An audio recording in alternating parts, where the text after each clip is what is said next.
Well, it looks like they're going to start gaveling in soon. Not a whole bunch going on just yet.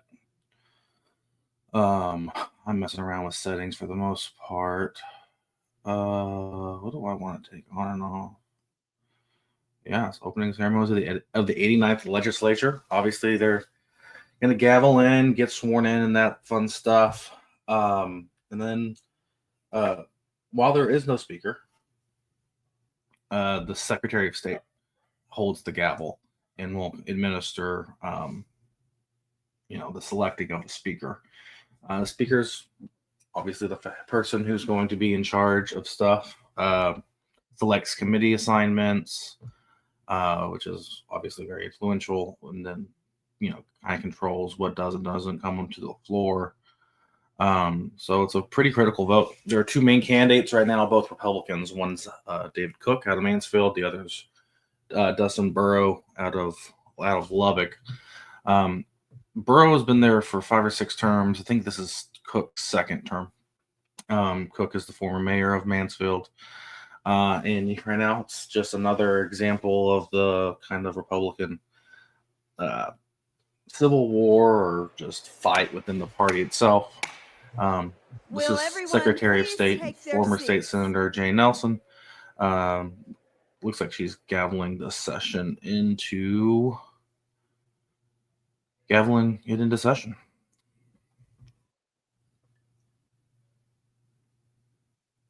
You should be able to hear this. I don't see anybody in the chat, but if anybody is listening, if you can hear Nelson when she starts talking, let me know.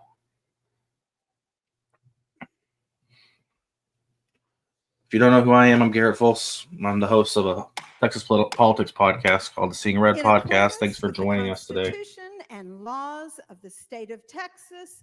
I, Jane Nelson, Secretary of State of the state of Texas, call the Texas House of Representatives of the 89th Legislature to order.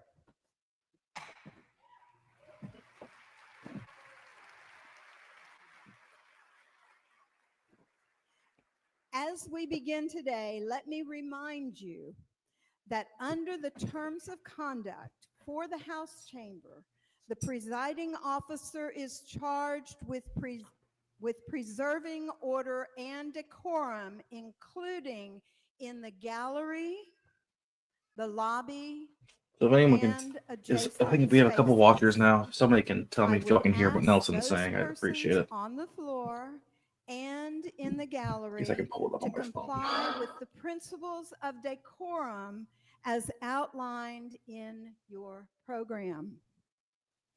The House Gallery, please rise for the invocation and remain standing for the national anthem and pledges of allegiance to the United States and Texas flags.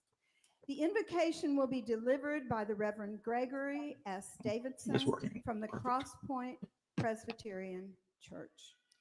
Would you join me in prayer? Dear God, our mighty creator and sustainer, the one in whom we live and move and have our being. Lord, I stand here this afternoon to invoke your name, to ask for your presence, to seek your guidance for this, the 89th session of the Texas Legislature. You are the great lawgiver, the one from whom all laws and statutes flow. Without you, we are set adrift on a lawless sea of despair. For we know that when left to our own devices, we oftentimes fall into chaos. Forgive us, Lord, when we do. For you desire better for us. You allowed the founders of this great republic to create a government, an association based on representative democracy, with this branch being closest to the people that it serves. The women and men standing here will swear an oath to be those representatives. But Lord, in reality, they are your vicars and viceroys of your government, those whom you have empowered to hear the cries of the people, to act on their behalf, and to maintain order, promote justice, and punish evil. While it is you who have placed them here, each of them have answered your call with great cost and great personal sacrifice. And not only them, Lord, but also their families as well.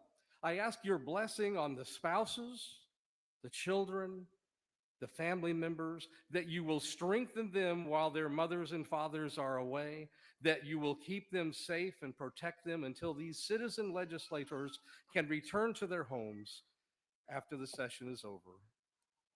Lord, I ask your blessing on the legislative staff who will help these representatives carry out their sacred duties, that you will give them staff who will provide wise counsel, sound advice, and help them to promote character and honesty and integrity. Lord, I ask your blessing on the staff of this chamber and on the affiliated legislative support agencies around it, that you will protect these employees during their long hours ahead, that you will lift them when they get weary, and that you will remind them of the important work that they do to support the founders' vision of a sound and fair state government. And finally, Lord, I seek your blessing on these legislators themselves. May you give them the patience of Job, the vision of Abraham, the statesmanship of Sam Houston, the courage of Juan Seguin, the eloquence of Barbara Jordan, and the selfless service to the cause of Texas of Clara Driscoll. For Jesus, you told us, blessed are the peacemakers, for they will be called the children of God. And so they are.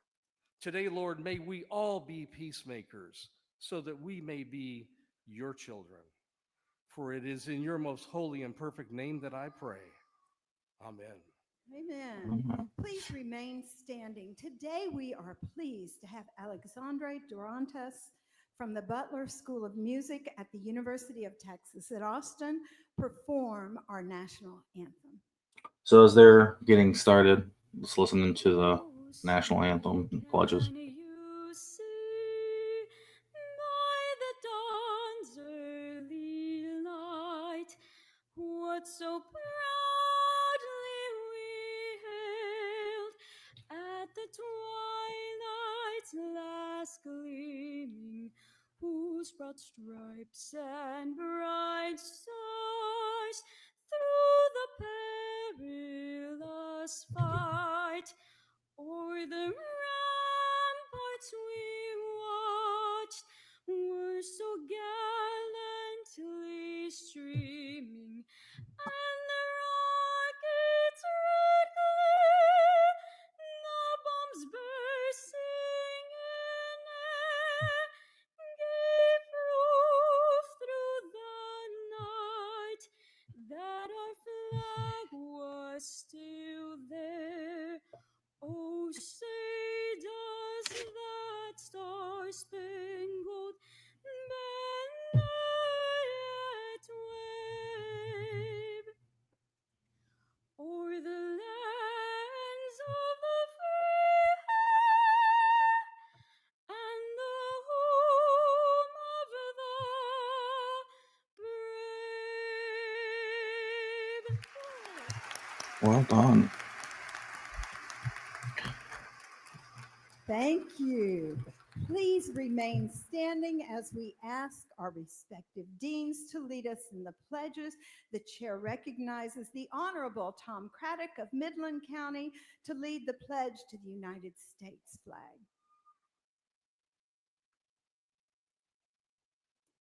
Tom Craddock was first elected in the Welcome 60s. to the Texas Capitol. and is a former speaker himself. Stand, those of you who haven't, and turn around. I'm going to turn around, and I want the American flags on the left, and they've already got it up there. I'd like for you to follow me, and let's hear it really strong for the Pledge of Allegiance. I pledge allegiance to the flag of the United States of America and to the republic for which it stands, one nation, under God, indivisible, with liberty and justice for all. Thank you. The chair recognizes the Honorable Sophronia Thompson of Harris County to lead the pledge to the Texas flag. Miss Please T. join me in the Pledge of Allegiance to the Texas flag. I pledge allegiance to thee.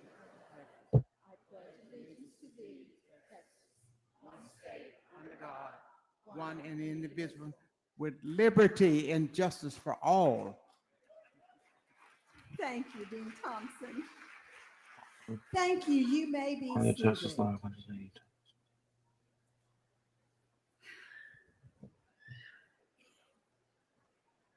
All right. Now we get to the serious roll call. Serious business here. Well, thank you. There have been a lot of switches, public switches I today. am Jane Nelson, A lot of people Texas haven't talked about who Secretary of they're State, going and to it vote is for my speaker. privilege to join you on this very important day as we open a new legislative Caroline Fairley, the new rep out of the dedicated Panhandle, to serving put out the a statement people saying of that she'd be Texas. voting for For the new members, Burroughs. you may not know me. Rep Guillen Before down serving from as secretary, South I had Texas, the Valley. privilege of serving Um, Texas in switched the from Senate supporting Burroughs to for Cook. 30 years. I saw another switch. I don't recall who it was. And Oh, Bell. I Cecil Bell Jr. remember I don't remember where he's vividly located at. the excitement of my very first opening day, being sworn in. I had my 5 children with me right there on the Senate floor, and the excitement of celebrating with friends and family. And I want to tell you, brand new members, congratulations and welcome. Thank you for your willingness to serve. And returning members, welcome back. And thank you for continuing to serve. So the the people Texas of House will be in Texas. session for Many of you 140 have days. family here with you, We are a and I wanna part-time welcome legislature, all of the and they family will not meet members again and unless they're friends called by the who governor support these for 2 years. legislators. We understand The governor can call as many sacrifices we special make sessions as he'd when like. They can your only last loved 30 ones days. Answer the call to public service. So whether you're here today or cheering from home, I know there are cameras up there somewhere looking out, seeing, I just thank you for supporting. If you have any these questions, members. comments, Thank just you, drop them down in the truly. chat. I wish everybody here could be where I am, looking at you, seeing what I see. A chamber that's filled with individuals and families that reflect our great state, filled with hope and filled with excitement. And don't forget to look around. I mean, just look at where we are. Did you look walking in at the magnificence of this building? Think of the history that has taken place here. Sometimes, Walter Fisher's been around longer than I have. Tom Craddock, I think you have too, Sophronia. I mean, some of us have been around for quite a while, and new members learn from those that have been around for a while. But sometimes when I was over there in the Senate working long hours, members, you're going to work long hours. Sometimes I'd been here long hours, and late at night, I would go up to the Senate chamber when nobody else was there, and I would sit in the Senate chamber and just think about those that served before me. I was inspired by the honor and the dignity and the pride of being a Seems as if. Texan. Now, did those members disagree with each other? Of course they did. You see that man sitting there, right? Mike, put up your hand. Okay, that's my husband right there. And I've been married to him for 50 years. Thank you. Thank you. And a side note, it took him 5 years to ask me to marry him, but that's an aside. But we certainly don't always agree. And we're just two people. Now, this body here is made up of 150 members. Wise words. You're not going to agree with Districts people that are all the very time. diverse. Urban, rural, suburban, rich, poor. Of course, there are going to be differences.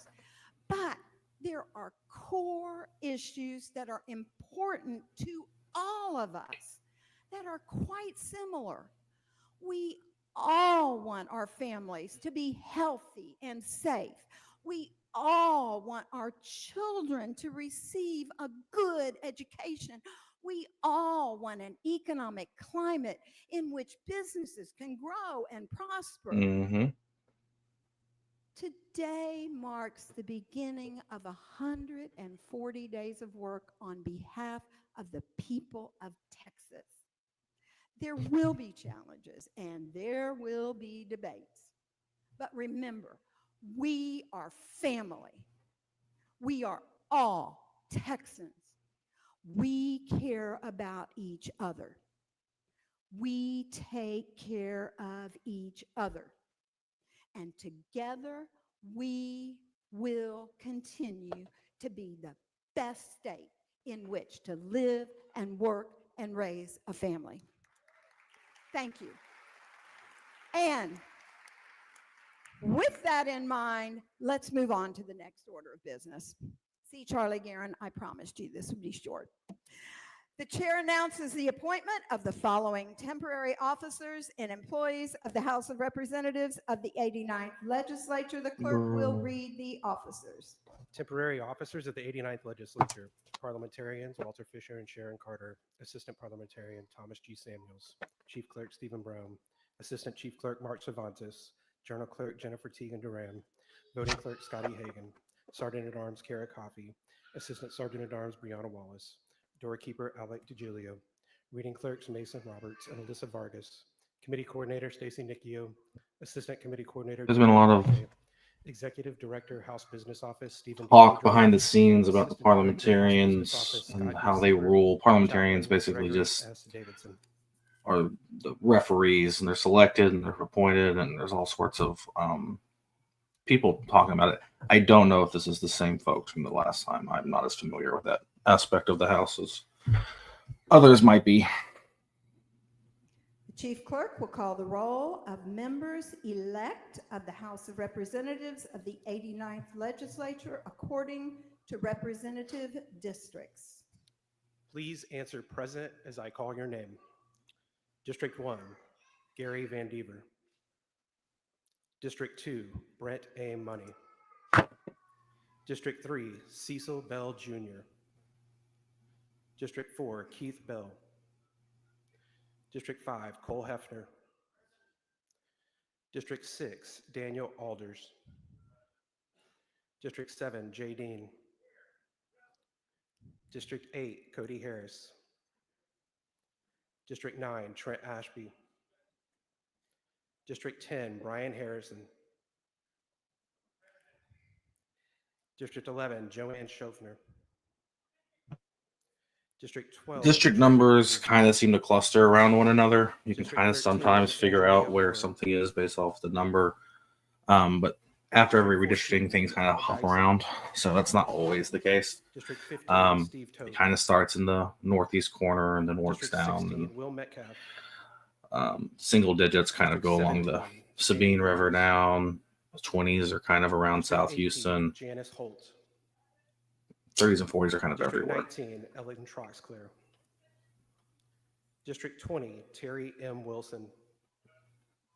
District 21, Dade Field. But like anything over like 130, 129 or District something is in 22, Christian Houston. Manuel. District 23, Terry Leo Wilson. Like anything between 100 and like 125 or like more or less is kind of in. District 25, Cody Thanks. I don't remember the exact numbers, but it helps. District 26, Matt Morgan. District 27, Ron Reynolds. District 28, Gary Gates.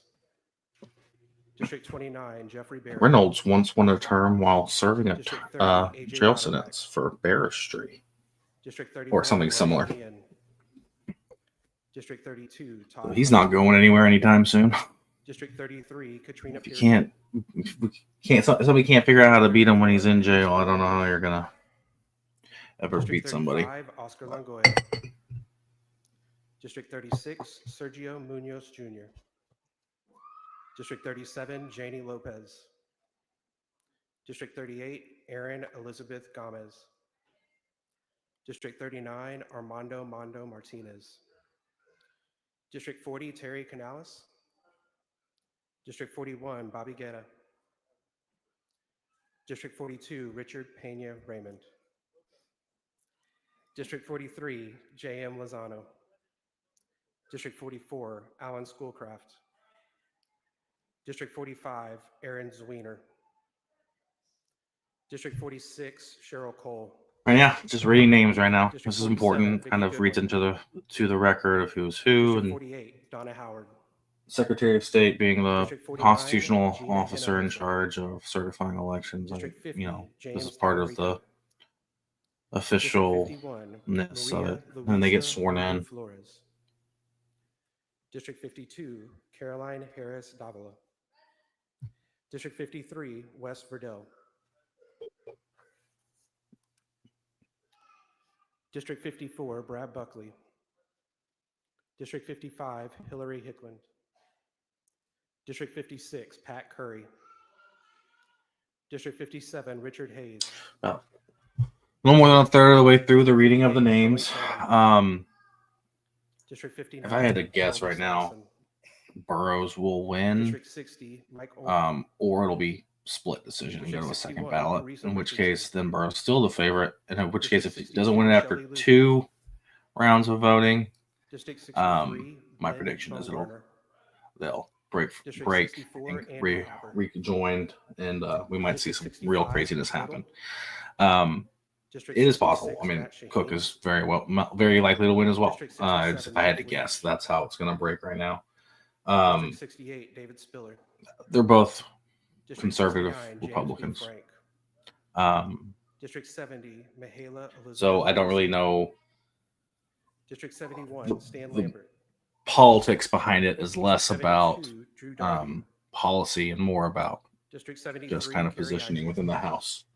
And District 74, Eddie at least that's how it Morales appears Jr. from an outsider's perspective. District So 75, Mary E. Gonzalez.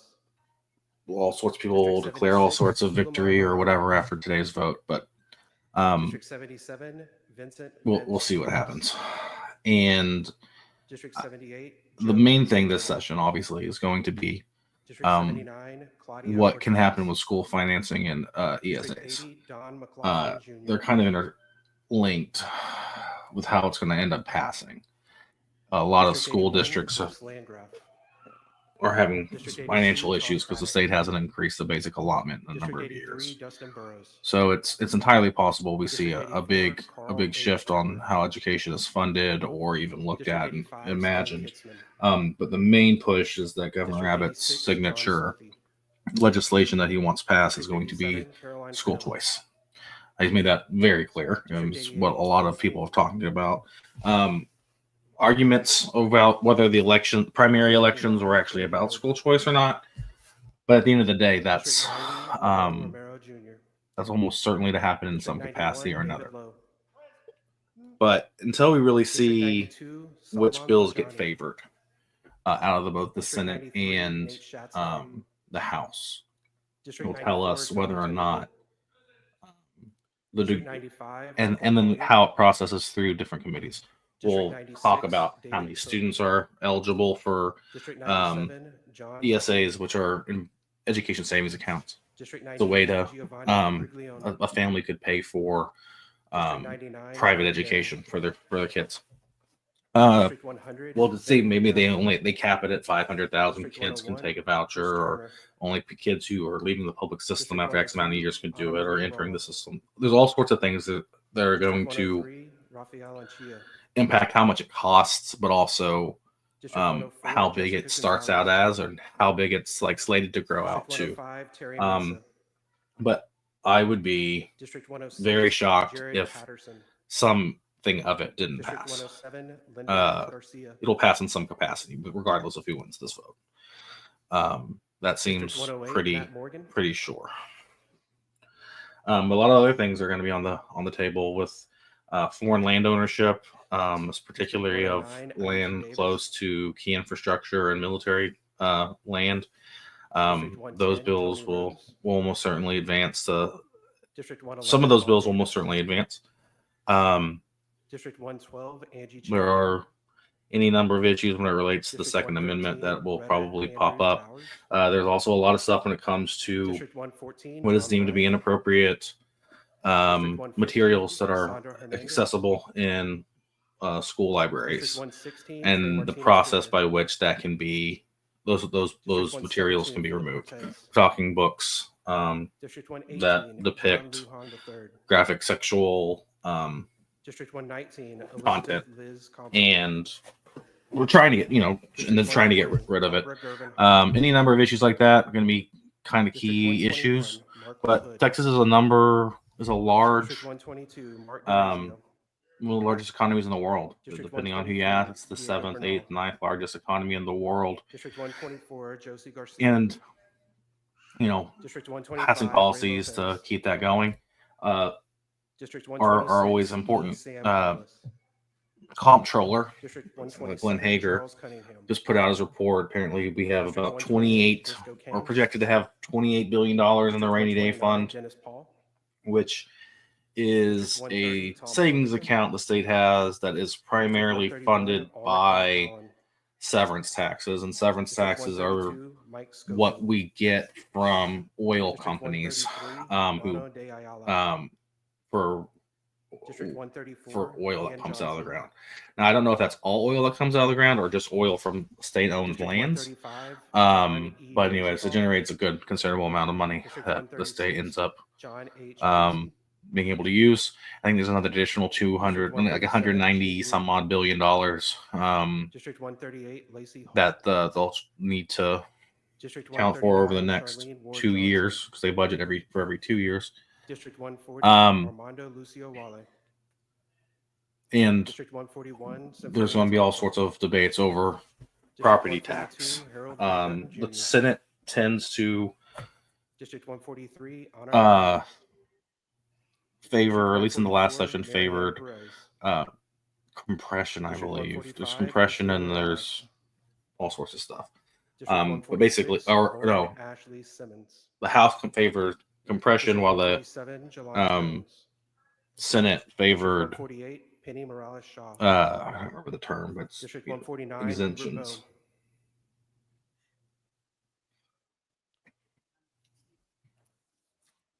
Bowe. The roll call is over. I believe we actually get to setting up the chamber now. And the selection of the officer. District 149, Hubert Bowe. Okay.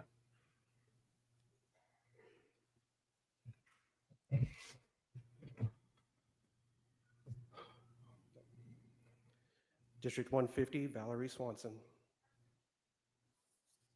2 Harris County reps.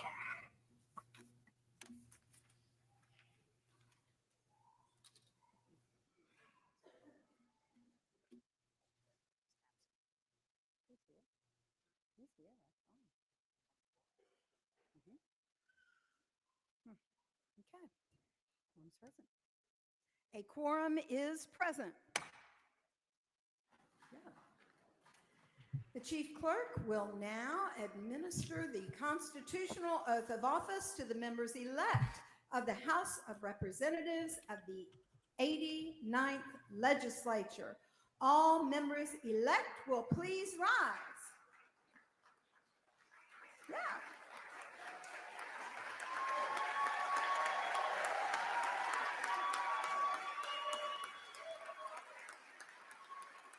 Well, they haven't been sworn in yet. Okay, all members elect. Please raise your right hand and repeat after me. stating your name when I state mine. I, Stephen Brown, do solemnly swear I think it's 8961. that I will faithfully execute It might be the 9159. duties I of don't the recall. office of member of the House of Representatives of the 89th Legislature of the State of Texas, and will, to the best of my ability, preserve, protect, and defend the Constitution and laws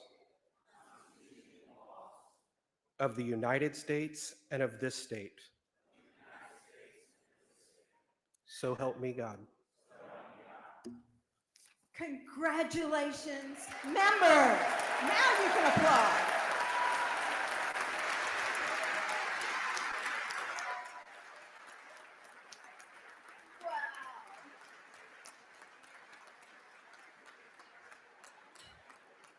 All right, members.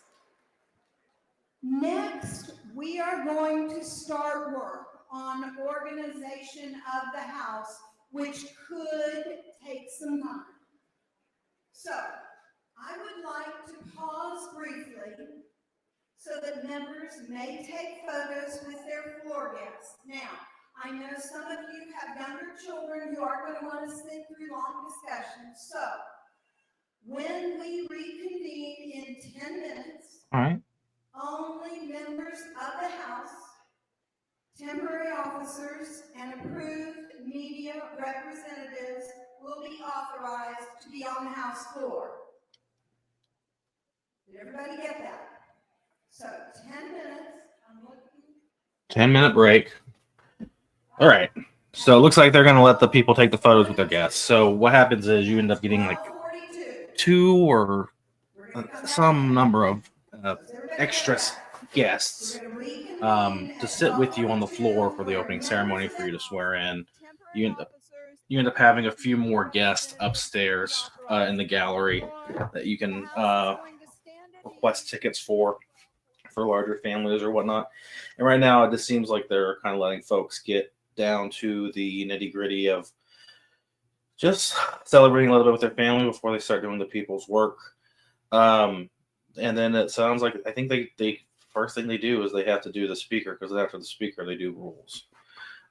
So, and that's which point they do, I think first they do permanent officers of the House, which is typically the temporary folks.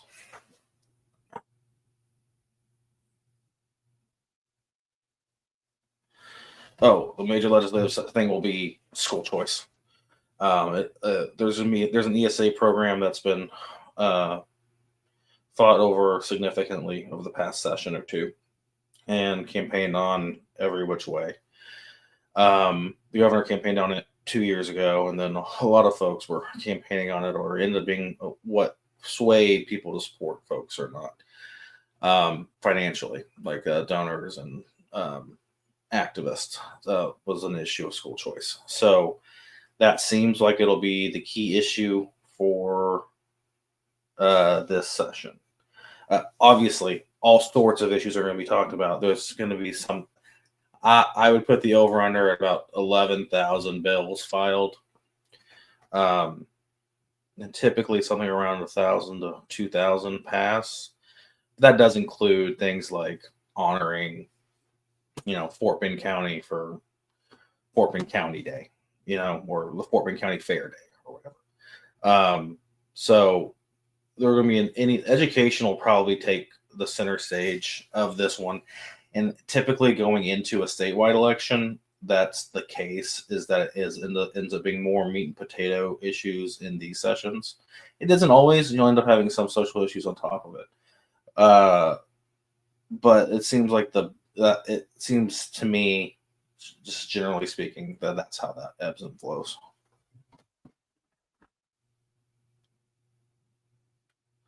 Yeah. Well, Nolan brings up that we talked about it was probably going to be a pilot program. I don't know what's going to happen now because a lot of people, it's going to be close. Like it's going to be the based off of the math from last session. A pilot program will almost definitely happen. It could be larger than that, is what I'll say. Because it's just that the numbers thinned out a lot on the anti side. So it could just be a pilot program. What I think might be more likely would be that it's gonna be something where it starts as a pilot program or it'll be a graduated process where it's not quite universal, in 6 months, but might take 3 years for it to ramp up or something. But obviously, stuff like this changes like very quickly at the Capitol, as somebody who is staunchly on one side might flip. Might be persuaded to flip one way or the other. So, those are it's going to be education savings accounts are going to be the big issue for the year. There's really no way around that.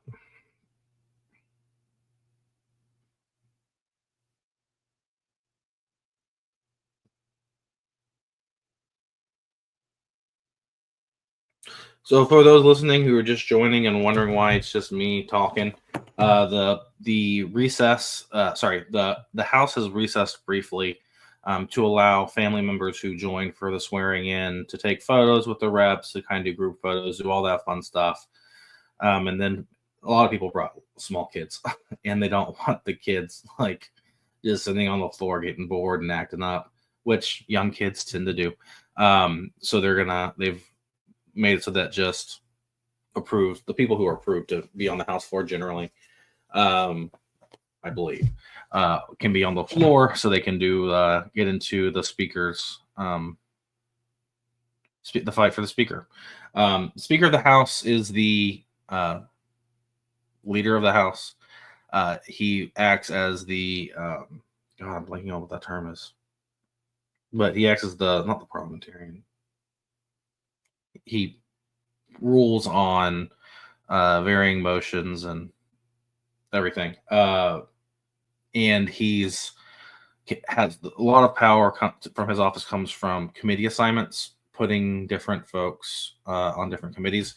Because you got to think about this, that just if you have the transportation committee, if you put everybody in there from Houston and not Dallas, it's likely that all the stuff that comes out of the transportation committee would help Houston and would be less likely to help Dallas or just projects in Houston.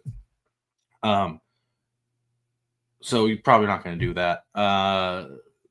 That sort of stuff can be very influential on how you make the makeups of any given committee, whether it's transportation or education or local or elections or anything. Having a good idea of where people want to serve, where they feel on a given thing might influence who gets selected on which committee. Because then who your chairmen are, which is a big deal about Democrat chairman.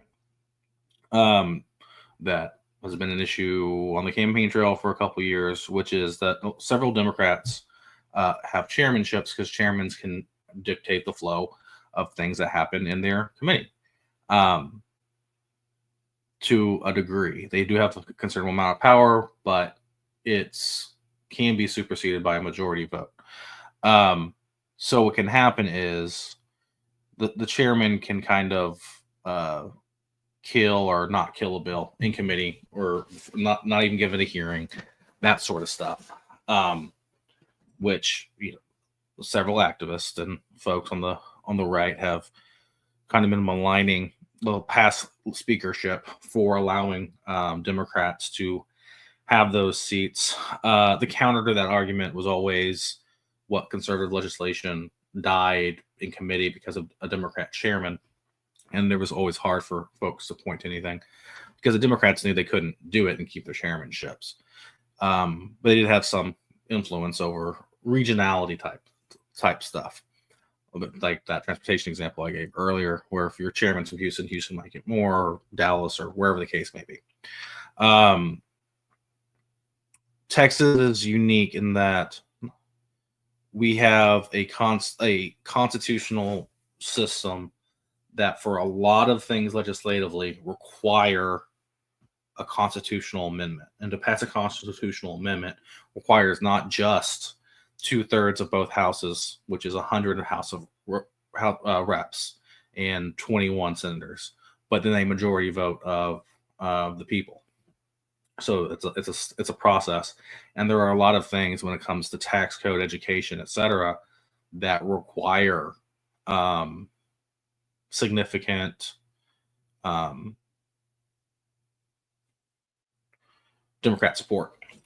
So one of the ways it's been easier to get support for those types of things is the Democrats can keep their chairmanships to a certain degree. If they'll vote for, tax cuts, basically make sure that we can get our income tax rates lowered, or the rates lowered, or the evaluations changed, or whatever needs to happen there. So it will be interesting to see, regardless of who wins the speakership, are there any Democrat chairs? What sort of deals Democrats may have brokered in order to maintain influence in the House to do what they do. So that is one of the many. That's just one of hundreds of varying variables at play at any given time on any given political question.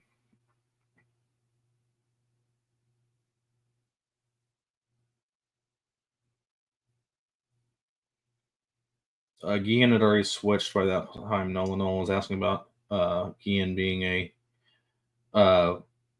chairman of the committee. I don't recall what he was a chairman. I don't remember if that sounds right. At that point, he had switched to the Republican Party. But yeah, no, there's been chairman. It's typically of committees, like it's of committees with less prestige for sure. But one I recall, and it wasn't last year, I think a couple of years ago, about 3 sessions ago, was Harold Dutton. Is a representative from the Houston area, and what was nice about him being the speaker of the Education Committee for that year was that he basically pushed through the legislation that made it easier for the state to take over problem school districts in like HISD, Houston ISD, which is the district that his district serves. So when the state did end up having to take over Houston ISD and replace its board of managers and superintendent, it wasn't just Republicans taking over a Democrat district. It was done with Democrat legislation and Democrat support to a certain degree. The same thing could happen if there was a very pro school choice Democrat, which I don't know of one, but if let's say in this cycle, it would be beneficial if you had a pro Democrat chairman marshaling through ESAs, because then it's a bipartisan bill, and it's being, if it was a Democrat bill, even a Democrat's bill, but not a Democrat bill, that could be useful for all sorts of things down the line. If you thought it was going to be controversial, I don't know. I think on a thing like this, it's just going to be effective. It's good governance, so it's less important. But there are any number of reasons. Those are the two primary examples. One is there's going to be legislation where you need bipartisan support, and it comes a lot more power if you get somebody from the other side to push the bill and push it through, and then not just be a party line vote. And the other situation are those things that require amendments. So, most notably tax cuts and anything to do with the retirement systems for like 20 million Texans or something, or that's not quite that high, like 55 million Texans or something.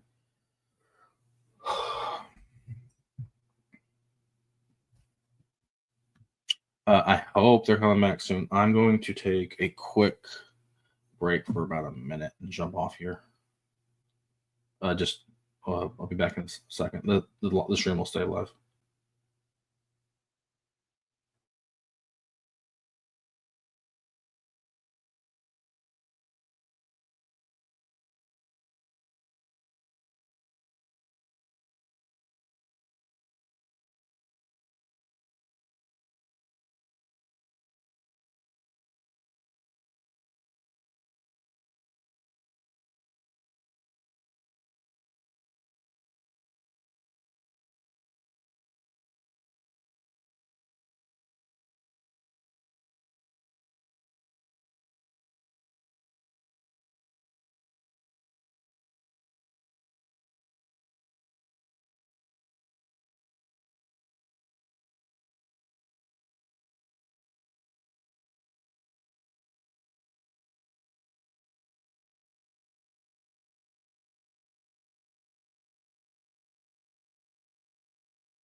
Two-way bills. I think the bills that will come up, I don't know what either of them will do. I mean, by that I mean I'm not sure if either of them will pass or clear through real fast. The first one's going to be there's a situation with the State Fair of Texas where they rent out the fairground. The city of Dallas rents out the fairgrounds to a nonprofit who hosts the State Fair of Texas. And the State Fair of Texas banned. We did a 30-06 and a 30-07 placard that you couldn't carry a gun concealed or open at the state fair, and the attorney general, I believe, tried to fight it kind of late. I don't know how it's been adjudicated beyond that because I know that there wasn't a temporary restraining order, which means the judge didn't think they were going to prevail on the first pass. Doesn't mean that they weren't going to prevail. Basically, the argument boils down to: is a public property always public property? Do people always have a Second Amendment right on public property? The answer is obviously no. You can't go to a prison, right? There are obviously some limitations on it. But then the secondary question to that is, if it's typically allowed because it's just a park that people can walk around that's allowed and they can't block it because state law. If it's rented out, can the people who rent it out, is it a private space? And it's hard to say because if it's a private group, like Six Flags can ban guns if they want to. They do actually. They used to have special carve outs for amusement parks for concealed carry licenses, where it was just always an off limits place. But they can still have their 30, the 30-06 and 30-07 signs. So basically are signs at every entrance that say you can't carry. But if the state fair has rented out the property and they put up fences and block people off, so it's no longer a public space, it's been privately paid for. I don't know. I don't know what the legislature can do. It seems like they might try at least to fight it, but I can tell you if it requires a constitutional amendment, the Democrats aren't going to go for it. So if they can't win it at the court level, I don't know. That's one 2A bill that's likely to come through. I'm sure my former co-host Andy would probably take a much different view of it. We've talked on this in the past. She'd probably just be much more. I'm not going to speak for her, but I would imagine she would be more gun friendly. And then what was the other gun bill? There's a couple other gun bills that might come through, but I mean, with Texas doing open carry and conceal carry the way they've done it, we've done campus carry. I think at this point, there are some things that need to get fixed. But I'm not as keyed into 2A issues like some folks are with, where it's that's what it was. There's some more 2A sanctuary stuff that folks are going to do, or basically it's if it's manufactured and sold exclusively in Texas, it's never transported outside the state. Like if it's wholly produced inside the state, that the ATF has no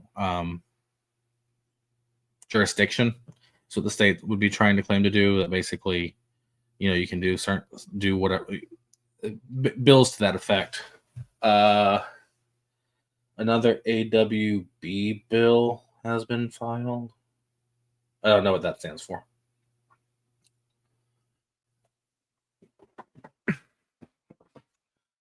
Offhand. I think some people are, they're trying to do some. I saw somebody filed a no red flag law. Not in Texas. Or if they file it in Texas, it's not going to go anywhere. Federally speaking, I don't see it going anywhere in the Republican Congress or with Trump. I guess they could do something to say they did it. I don't know. I don't think so.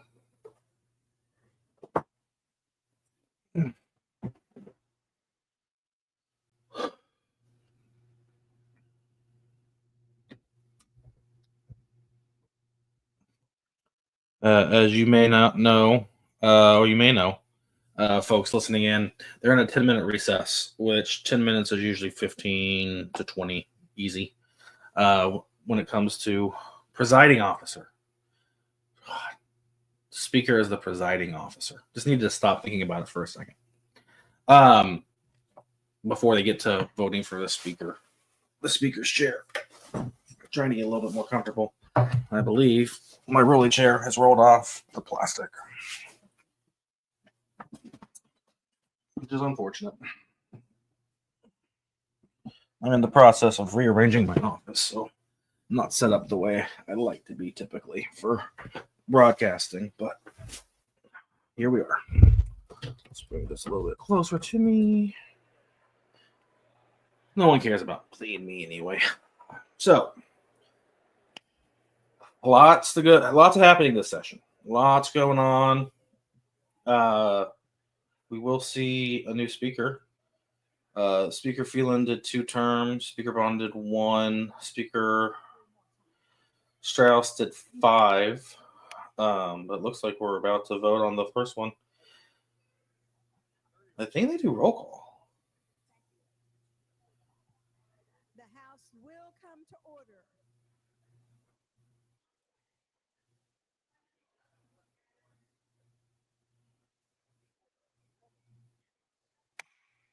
At this time, only House members, temporary officers, and approved media representatives are authorized to be on the House floor.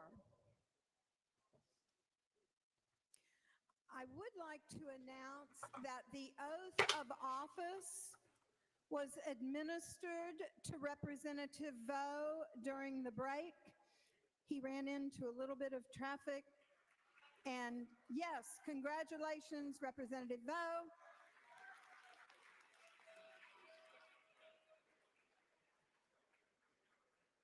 He is with us and has been duly sworn in.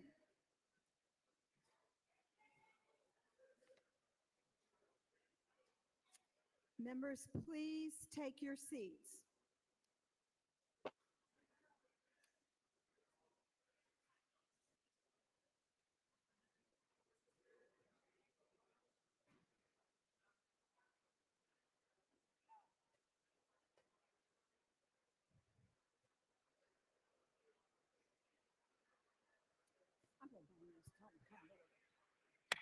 The House will come to order.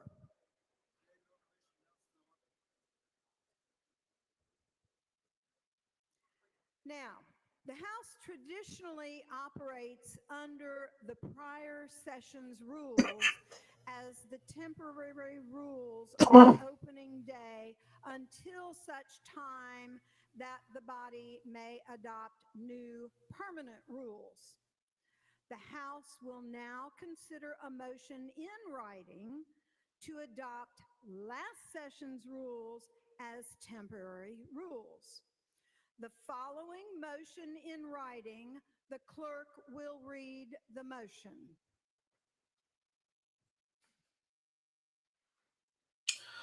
So, folks, if you're watching this, you're Motion probably in well writing. aware, but all The this Honorable kind L.T. of Chin Button of Dallas circumstantial voting and all these Madam other Secretary, votes I move to are adopt the House important Rules of for Procedure from the 88th Legislature, kind of traditional accepting reasons, but Rule also from a 16 corporate as temporary governance, just a legal governance perspective. Chair recognizes You want to make the sure that you have all your Honorable Angie Chin Button of Dallas County to I's dotted explain and the T's motion. crossed. First, Madam Secretary, let me express my sincere appreciation. This is such a great honor. Thank you. Love you. Angie Chin Button Members, represents this is Richardson, the motion Saxe, we typically adopt prior Garland to the of speaker North Dallas election County. on opening day. To use the prior session's rules as temporary rules. As we did last session, we are excluding Rule 16, the pandemic rule, which was never activated during the 88th legislature. The House Rules Manual from the 88th legislature, which is over 300 pages, is also available online on the House website. As we typically do, the House will fully debate our permanent rules of procedure for the 89th legislature after the Speaker is elected. I move adoption.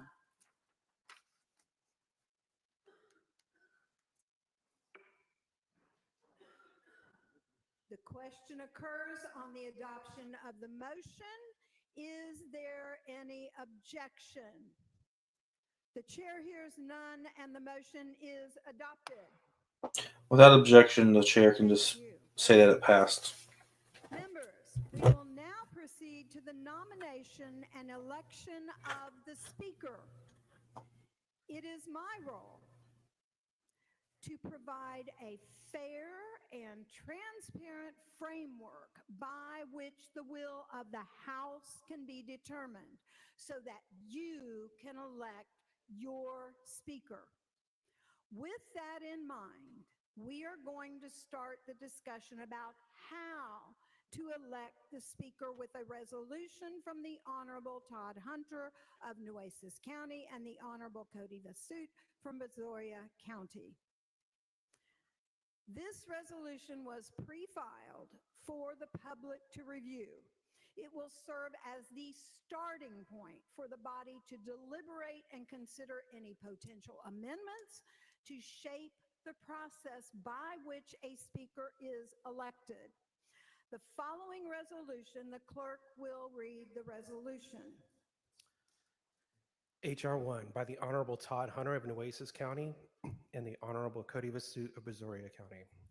Be it resolved by the House of Representatives of the State of Texas that in accordance with Section 9B and 11, Article 3 Texas Constitution, the House of Representatives of the 89th Legislature shall elect a Speaker of the House from its own membership as follows.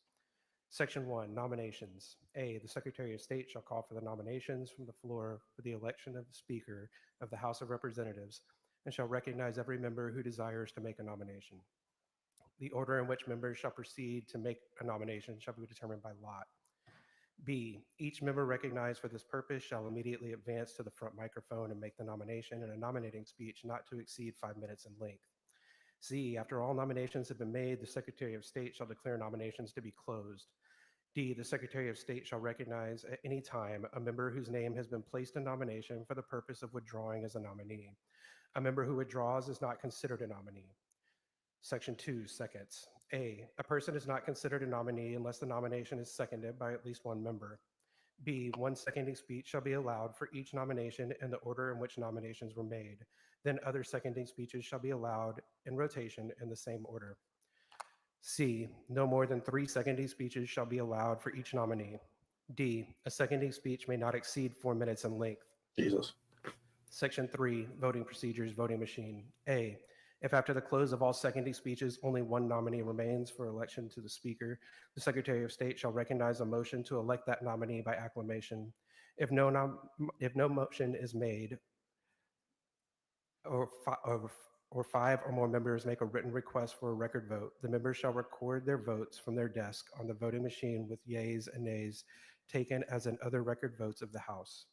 B, if there are 2 or 3 nominees for Speaker, the members shall record their votes from their desk on the voting machine with a different colored light on the machine indicating a vote for each nominee. The presiding officer shall draw lots to determine the color for each nominee. C, before the close of voting on the voting machine, the presiding officer shall provide several warnings to the members that the voting period is about to close. D, a verification of a vote taken by voting machine shall be roll call vote with the members seated at the House in the House at order, beginning with the members recorded as voting for the nominee with the most votes. During verification, a member may not change a vote unless it was erroneously recorded, and a member not having voted for a nominee may not cast a vote. E, if there are 3 nominees for Speaker, a member who does not cast a vote for a nominee but was recorded as present at the initial roll call taken under Section 301.004 Government Code shall be recorded as present not voting in the record of the vote. Section 4, voting procedures, roll call vote. A, if there are more than 3 nominees for Speaker, the election shall be held in the manner provided for a roll call vote of the members, with the Chief Clerk calling the members' names in alphabetical order. When the Chief Clerk reads aloud the name of a member, the member shall vote by stating the name of one of the nominees or state that the member is present not voting. The Chief Clerk shall repeat the member's vote aloud and record the vote on a tally sheet. B, after all members have announced their votes, the Chief Clerk shall prepare a report containing the total votes received by each nominee and the total number of members who are present not voting. The Chief Clerk shall provide a copy of the report to the Secretary of State. C, a verification of a vote taken by roll call consists solely of ensuring that an announced vote was tallied correctly. Section 5, record vote. All votes taken shall be record votes with the vote of each member to enter into the House Journal. Section 6, results, runoff. A, the Secretary of State shall announce the results of the election. If a nominee receives 76 or more of the votes cast, the Secretary of State shall declare that the nominee to be elected to the office of Speaker of the House of Representatives. B, if no nominee receives 76 or more of the votes cast, the 2 nominees receiving the largest number of votes in the initial vote shall be in a runoff conducted by a voting machine as provided by Section 3 of this resolution. The Secretary of State shall announce the results of the runoff and declare the nominee receiving 76 or more of the votes cast to be elected. C, in a runoff between 2 nominees or no nominee receives 76 or more of the votes cast, additional rounds of runoff voting shall occur between the same 2 nominees until one of the nominees in the runoff receives 76 or more of the votes cast. Section 7, tie votes. If in the initial vote no nominee receives 76 or more of the votes cast, and it is not possible to determine the 2 nominees receiving the largest number of votes cast because of a tie vote, additional rounds of voting shall occur among the same nominees, other than a nominee who withdraws, until a nominee receives 76 or more of the votes cast, or if no nominee receives 76 or more of the votes cast, until it is possible to determine the 2 nominees who received the largest number of votes cast. Section 8, oath.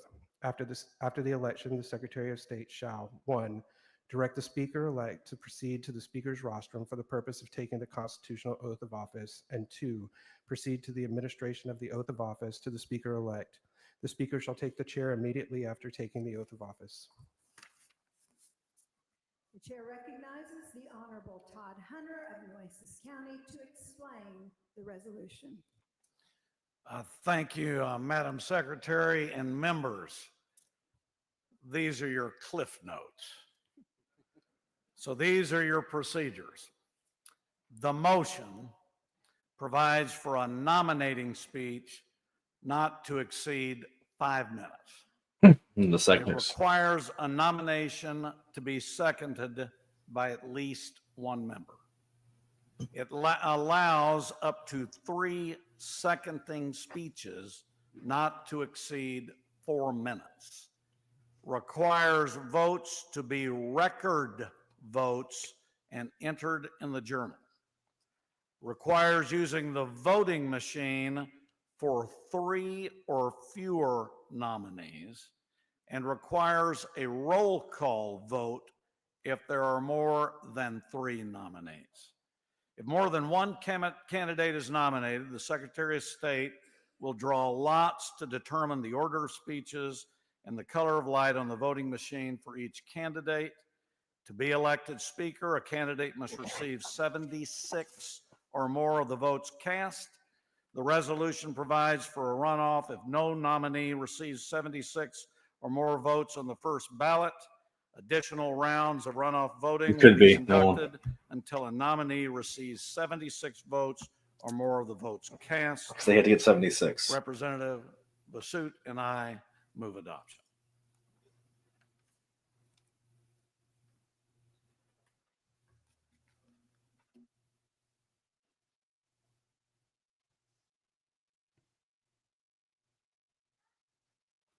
Ms. Thompson, for what purpose? Madam Secretary, does the gentleman yield for questions? Does the gentleman yield? Yes, ma'am, he does. May I ask questions, please? Yes, ma'am, you may. Representative Hunter, I think that I'm hearing you saying that if a person does not receive the 76 votes, we go to a runoff.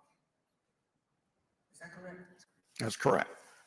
And will those runoff be in infinity until we finally get somebody? That may be 10, 15, 20, 30 runoffs, Let's hope not, but but it could be possible. it could be, but there are enough procedural rules that Representative Basut and I have checked that you could request of the secretary and the parliamentarians to take a look at that point in time if it went too many times. So if we went past 2 or 3 times and there was no person who had reached 76, then would it be in order for a person to make that request at that time? It would be in order to make the request, but you would need to do it of the secretary and the parliamentarians.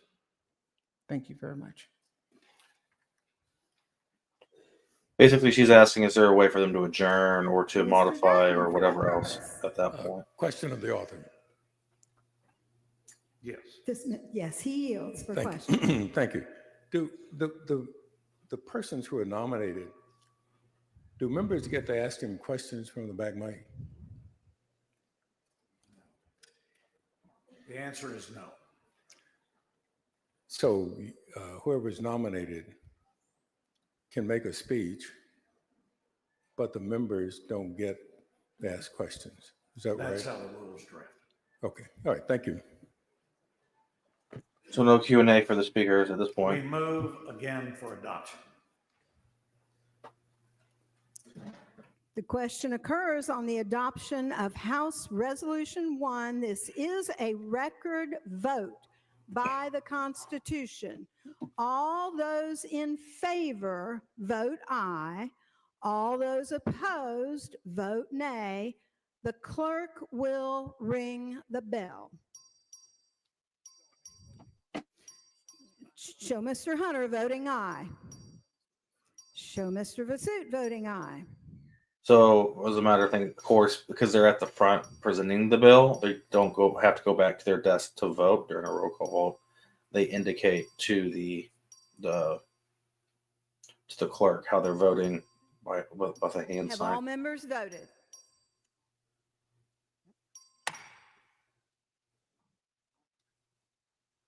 There being 145 ayes, 5 nays. The resolution is adopted. Thank you. All right. The next order of business is the election of the Speaker of the House of Representatives. Here we go. Nominations are now in order. Will any member who desires to make a nomination please come forward at this time? So basically, they're going to get all the people who want to get nominated to do nominations. They're going to come up. They're going to draw lots, figure out the order. It's not just who can get race to the back mic the fastest.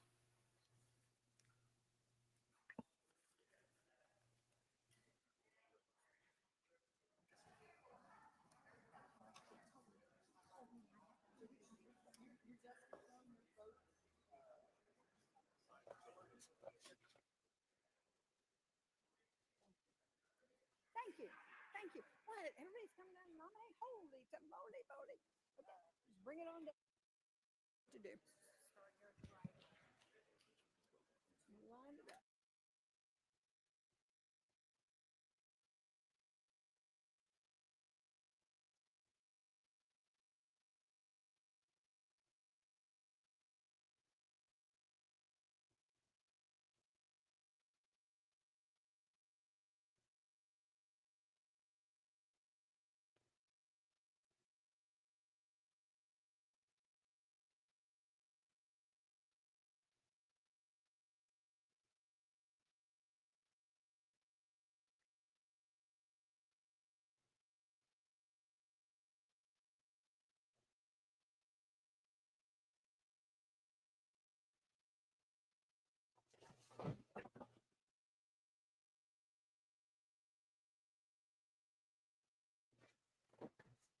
It's Texas quirk. Sometimes it makes sense to there are any number of chairmanships that are or issues that aren't partisan in Texas that end up being more of a rural urban divide, and it helps that you can um, negotiate in order to get certain things passed that require 100 votes, which are a number of things in Texas do. A lot of things in Texas require 100 votes. The Senate had all Democrat chair or had a Democrat chair until last year, until this year, until now, basically. Um, used to have more, and not Senator, Lieutenant Governor Patrick slowly, like reduced the number of Democrat chairs in the Senate. That's not so. But the Republican margin is they only have to flip one Democrat, and there's always one who wants to play ball over in the Senate. The issue on the Republican on the side of on the House is the majority is like to get to 100, you need 9, and it's harder to get 9 folks on the same page on the same thing to flip on the party on the Democrats to go the Republicans' way. So it's a function of the Texas Constitution and the fact that we have to amend it to do a lot. I mean, next November we'll probably have between 10 and 20 amendments we have to go vote for. And all those amendments had to have been passed by 2/3 of both houses and signed by the governor, and then get a majority vote at an election. It's not everything's just passing a simple bill with slim majorities. So that's the main thing. It's that it's just they can't quite operate like Washington does, where you win. But even though, you look at Washington D.C. right now, Republicans have like a 3-vote edge in the House. They have every single committee majority and chairmanship. Republicans can't do that. It just means you probably won't get as much done to push the conservative agenda. Ironically, it's a function of how the Constitution works in this state.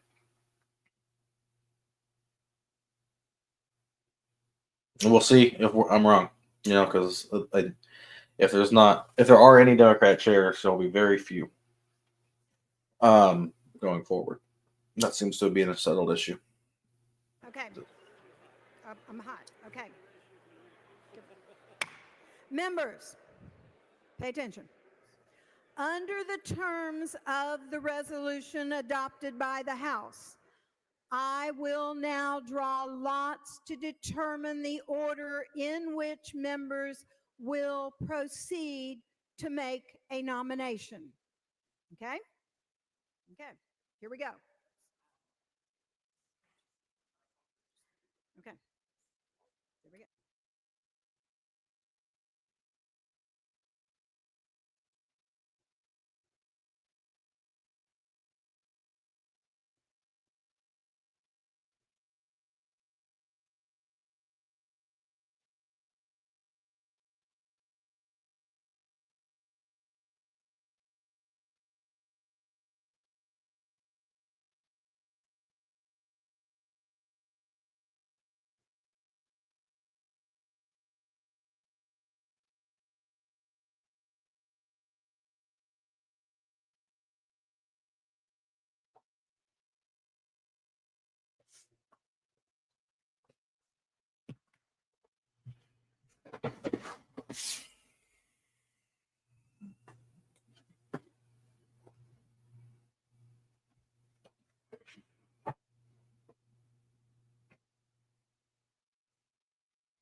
Remember, the magic number is 76.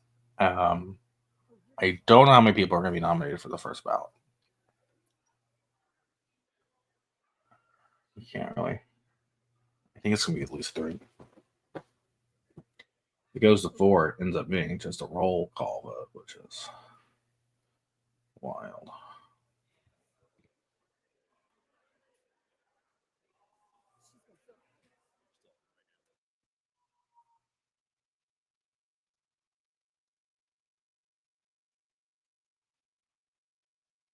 I'm of the opinion that this vote should be secret until cast, which is to say the public should know what the vote was, and everyone should know what the vote was by whom eventually, but not until after the vote has been cast.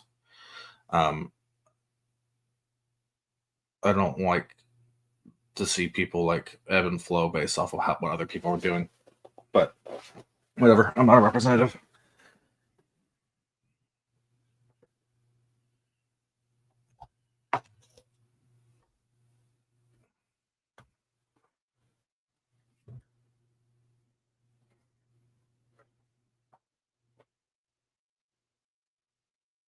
Absolutely, the public should know who their representative voted for speaker.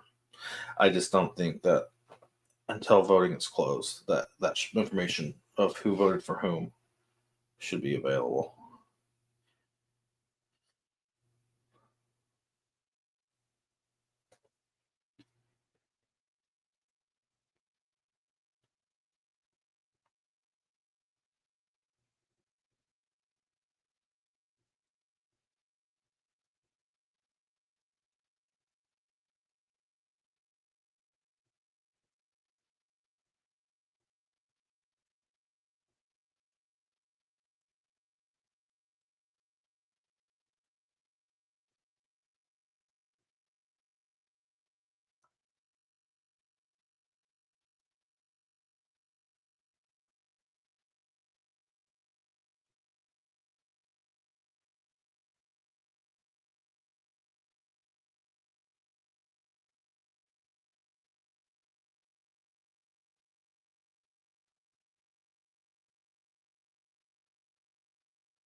I don't know what the holdup is here. Just getting everybody to sit in an orderly fashion. They might be lining up the seconds as well. Each nominating person who's being nominated also gets 3 people second. It goes. So for each person, that's a minimum of 13, 12, 17 minutes of a nominee. So 18 minutes of a nominee. So if you have 3 nominees, just speeches alone could take 50 minutes.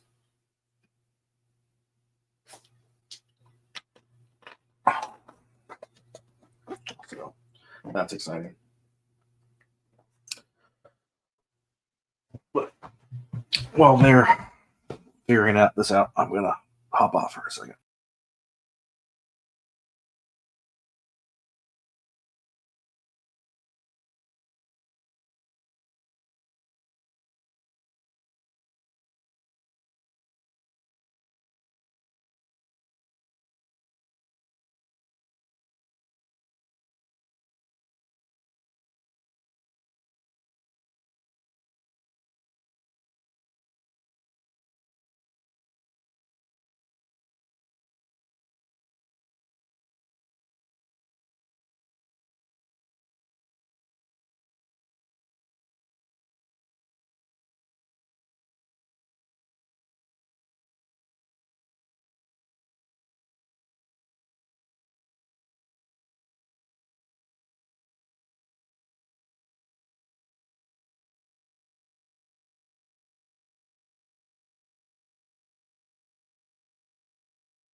So it looks like the people who are going to be giving nominating speeches haven't started writing their speeches yet, and that's why we're in delay. No, I'm kidding. I'm not sure what's taking so long. What's that button do?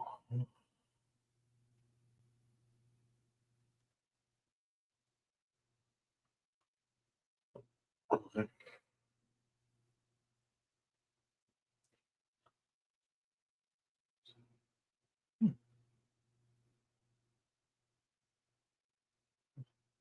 Makes me a little bit bigger.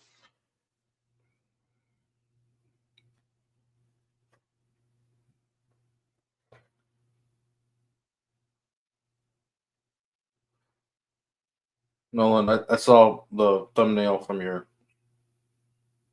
email if you're still listening.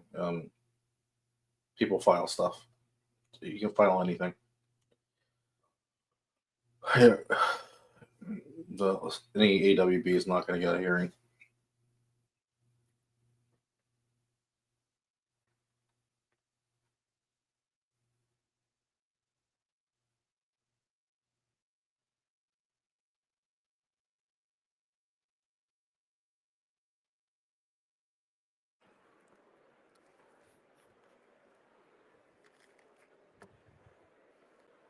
Do lots. All right, let's do this.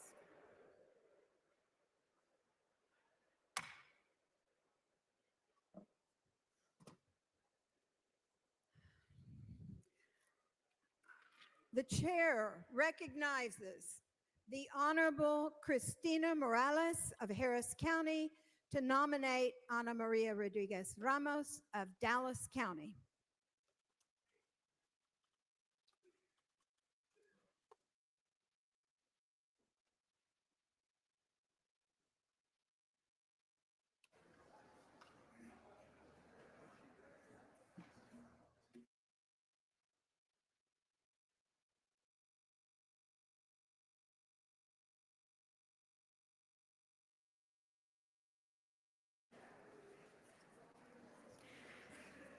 Madam Secretary, esteemed members. Excuse me 1 minute. We need order. We need people to listen to you. Members, take your seats. Go ahead. Madam Secretary, thank you. Esteemed members, both new and old or returning, welcome to the Texas House of Representatives. Today is a historical day as we begin the 89th legislative session. My nomination today is about the millions of Texans Leave the who can't see a doctor because health insurance. issue is on. It is about the Texas children dying in the very classrooms Okay. where they should be safe from harm. It is about the millions of Texans who can't make ends meet despite showing up and working hard every single day. These challenges demand leadership that understands them at a personal level and has the courage to fight for solutions. It is imperative that we elect a speaker who knows working Texans struggle firsthand and puts the needs of our most vulnerable above the elite. The reality is that Texans are dying. Texas children, like my constituents, Landon Payton or Sergio Rodriguez, should have been safe in their schools in my district, in Texas District 145, but instead had their young lives cut short. Landon, when school issued medical equipment, failed, and Sergio, when he had no option but to cross lethal train tracks to get to school. Sergio and Landon are stories that happen every day in all of our districts. Children are becoming statistics, and we have the opportunity to act and put an end to these preventable deaths. We have failed them in this House, and we must ensure that no more parents have to bury their children. So it'll be interesting to see how the Democrats vote Many on the of you first know round. If that they I vote was at an all, orphan by the time I out was like a the math with the teenager. math down for Democrats And it was my running for family members, chair.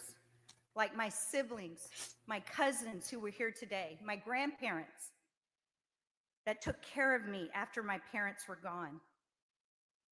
Outside of these walls, families, neighbors, and communities put aside their disagreements to protect each other. But members of this body don't look like the rest of Texas. We as members vote on policy that impacts every Texan, but we rarely know what it's like to choose between paying a light bill and buying groceries. It's time we elect a speaker who does. Representative Ana Maria Rodriguez Ramos grew up in East Dallas, the daughter of Mexican immigrants, and was raised by a single mom. She is the middle child of 7 siblings who frequently tussled with her brothers and sisters for scarce resources, surviving in the hot Texas heat and blistering winters in any way that they could. Much like in my family, Ana Maria's older sisters stepped in to care for the younger ones.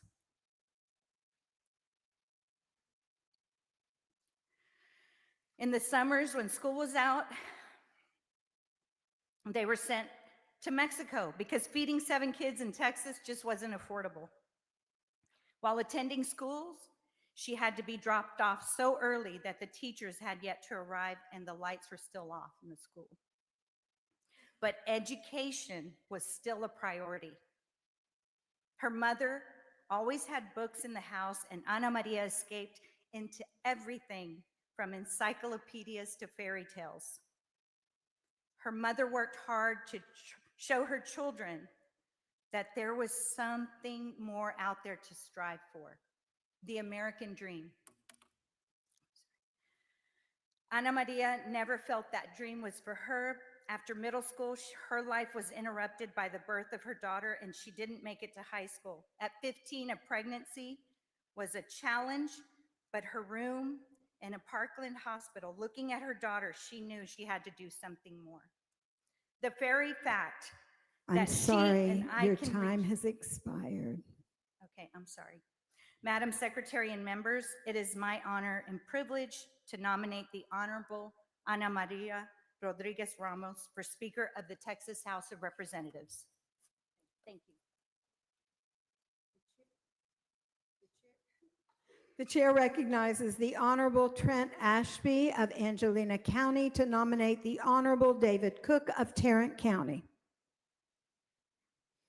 And I'm sorry to cut people off. I hate doing that, but I cut people off if they go over their time limit, and I'll be equally fair about that. Thank you, Madam Secretary. Members, it's my honor to stand before you today to nominate a principled public servant, trusted colleague, and a man of unwavering character to lead this body as the next Speaker of the Texas House of Representatives, my dear friend, David Cook. I've served under 3 speakers, having approved them by both acclamation and through a contested process, much like we see today, as well as run for Speaker myself. With that experience, let me be the first to offer my thanks and deep respect for those members who have the courage to pursue this role and to solicit the support of you, our colleagues. Despite what some may say, doing so takes dedication to a greater cause than oneself. And I want to express my profound appreciation for their involvement in this process. As I start my 7th term in office, I have come to appreciate the value of maintaining friendships despite differences. Thomas Jefferson spoke to this when he said, "I never considered a difference of opinion in politics, in religion, in philosophy as a cause for withdrawing from a true friend." Wise words worth reflecting upon as we move forward today. Members, the decision we're faced with at this moment is one of the most personal votes we'll take this session. Like many of you, I have dear friends on every side of this issue. And despite what you might read in the paper or on social media, your vote today is yours alone, and it's perfectly okay to disagree. I assure you, this won't be the last time that you find yourself on the opposite side as some of your closest colleagues. However, it is in these moments of disagreement and division that I believe David Cook's approach to leadership truly shines. His approach is built on a foundation of service framed by his experience at the local level, where he spent 13 years as mayor of Mansfield. As mayor, David earned the respect and the admiration of the entire community through his inclusive leadership, working alongside citizens, local businesses, and community leaders to preserve local control and advance common sense policies that foster economic growth, maintain fiscal responsibility, and importantly, members, ensure that every voice is heard. That same belief in the power of collaboration that David forged in local government continues to guide him in the Capitol today. Throughout his bid to be our next speaker, David has consistently shown that he values all perspectives, regardless of party affiliation or professional background. He understands that the strength of this chamber That's an interesting lies in our point diversity, he's making. and that the very best way to serve the people is by ensuring that every representative has a seat at the table and a voice in the process. Over the last few months, I've seen firsthand David believes true leadership is not about concentrating power in a single individual, but about empowering others. He has consistently sought input from colleagues, proposed bold solutions to complex issues, and worked tirelessly to build trust and respect, bringing out the best in all around him. David has been vocal that his vision for the Speaker's office is one that strikes a balance between preserving the institutional practices that make our body so special while establishing clear, consistent rules and members applying them equally to promote trust and provide the level playing field that is essential for effective governance. Under David's leadership, the Speaker's office will be accessible to all of us and will serve as a hub for teamwork, where every representative can exchange ideas and advocate for our constituencies. David values cooperation over conflict, service over self-interest, and the priorities of Texans over the pressures of outside forces. He has made it clear that as Speaker, he will not only defend this chamber's longstanding tradition of collaboration, but work to strengthen it. Members, we face a critical choice at this hour: continue down the same path or chart a new one to make this House great. Today, I ask you to join me in supporting a leader who will govern with integrity, respect every voice among us, and lead us into a new era as a united House. Members, I believe that man is David Cook, and I humbly ask for your vote to make him the next Speaker of the Texas House. Thank you. May God bless you, and may God always bless our beloved Texas House of Representatives. Thank you. So Ashby made an interesting point there about local control. Burroughs was Charlie helped Guerin get of behind a Tarrant bill County they call the Death to Star bill, nominate the Honorable Dustin which Burrows of does a Loveland lot County. to nerf Thank what you, Madam local Secretary, jurisdictions and my can and former can't senator, do. And let me tell you something, Um, you can't have a better senator than I so have, that was a Brett. talking point. That was the whole local control thing was a dog whistle to Democrats.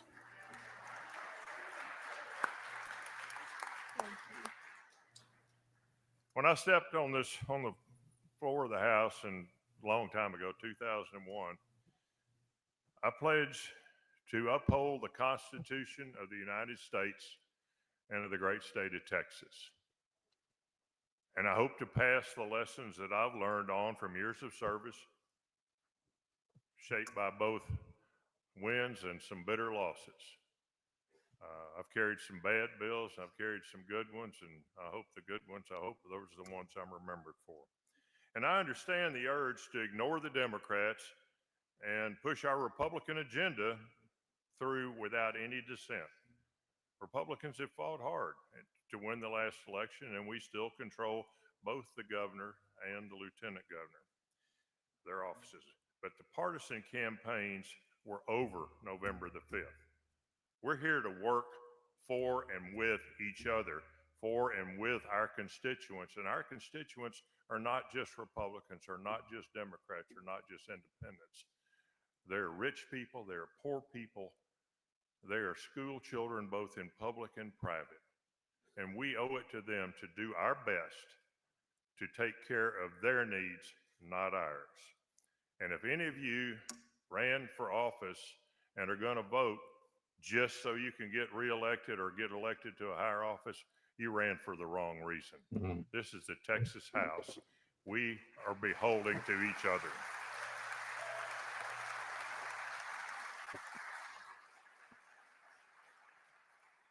We need to elect a speaker who will uphold our traditions, and despite what you hear from paid influence, paid by billionaires that want to control this room, they're not going to. By working together, both Republicans and Democrats, we have passed major tax relief, very conservative, but major tax relief. We have provided more money to help secure our border, and we have worked together to get to these places. And once again, back to these people that are trying to buy the house. There's some really important things to defend here. I've seen Speaker Craddock and Dean Thompson work together on mental illness and hospital issues. They can work together to get things done. He's a really good Republican, she's a really good Democrat. They're friends and they can work together the same way that Ms. Thompson has worked with Senator Huffman on some very, very important issues related to human trafficking. Thank you, Ms. T, for that. This is our Texas. We are all different people, but we share a goal that all Texans deserve an opportunity for success, education, and safety. They're not values that are limited by either primary or either party.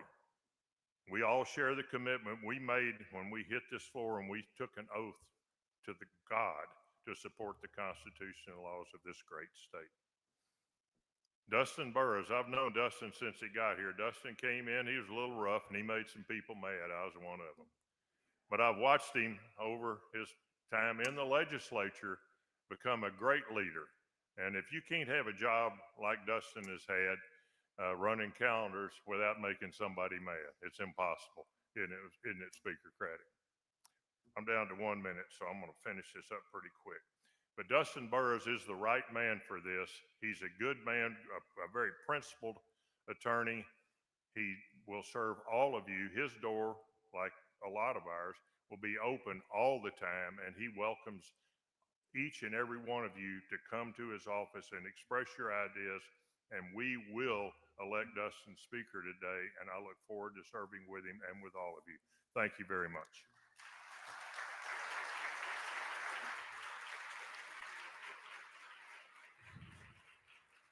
So I asked.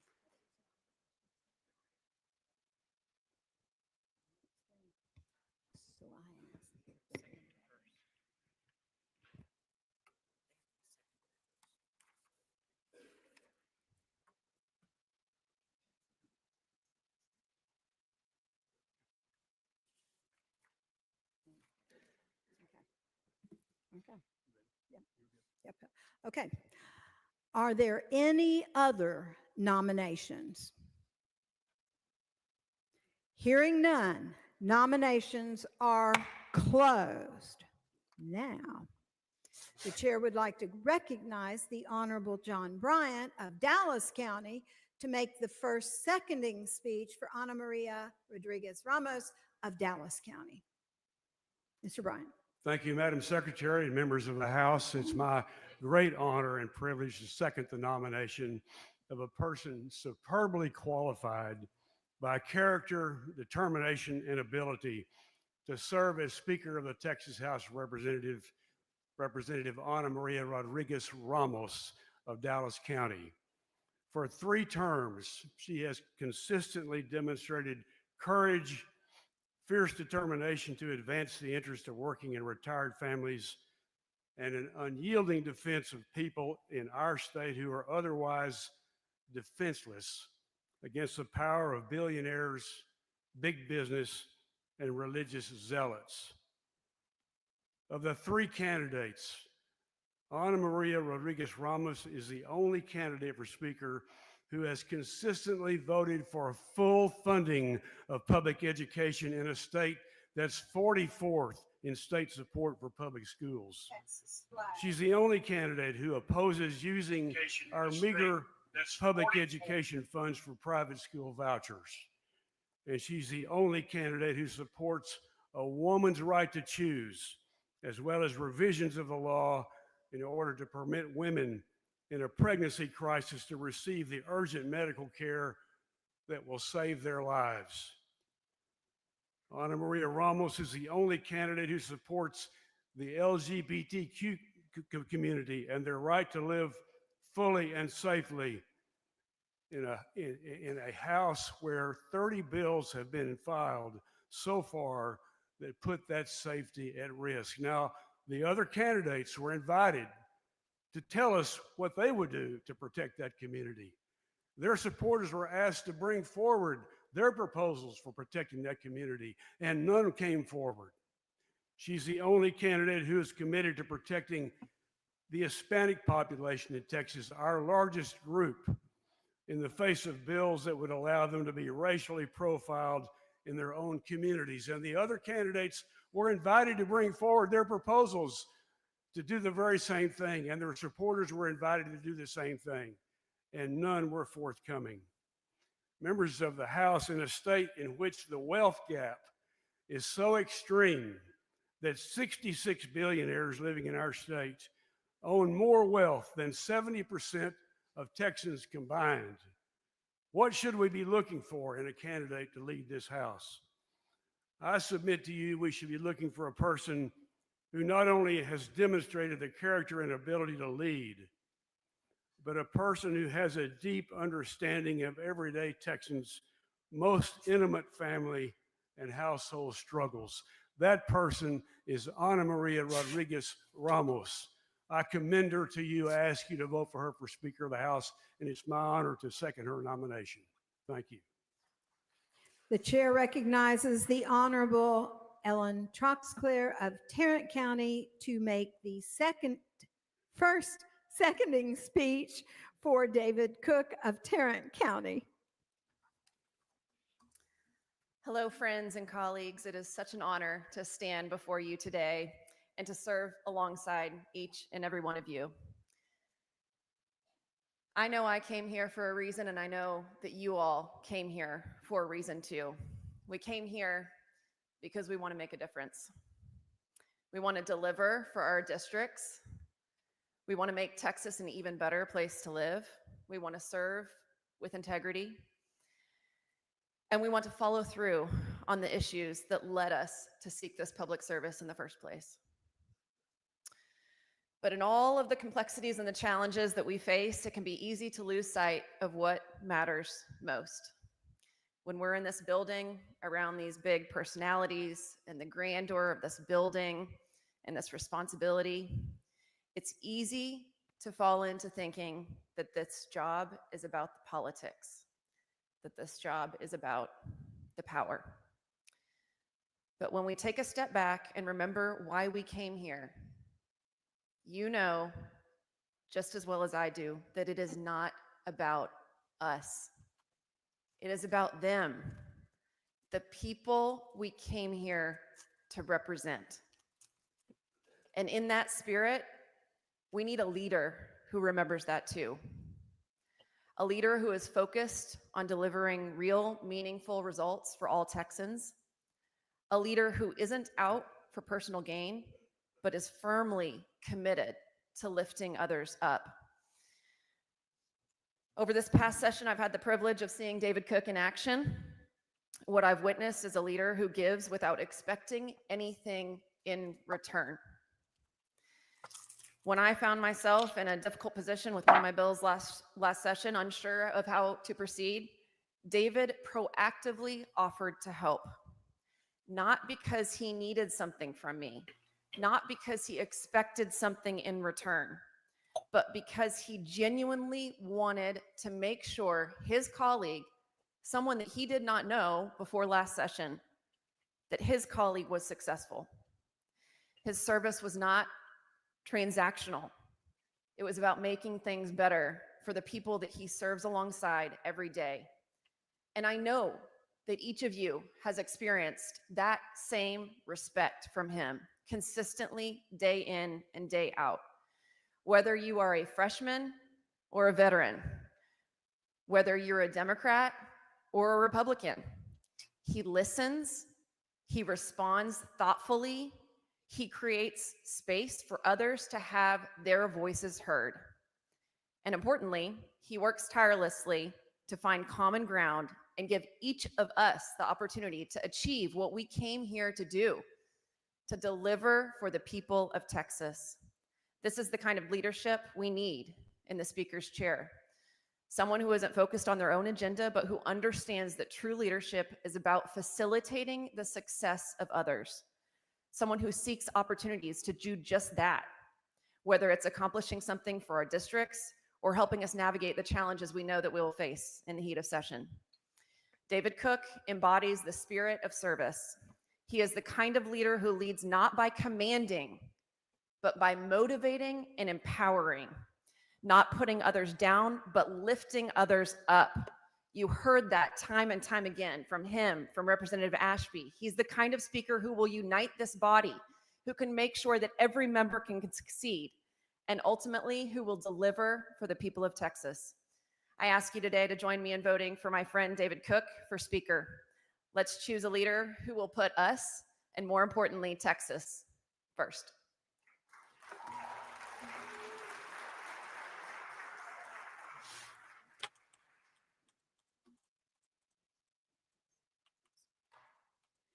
The chair recognizes the Honorable Mahela Plise of Collin County to make the first seconding speech for Destin Burrows of Lubbock County.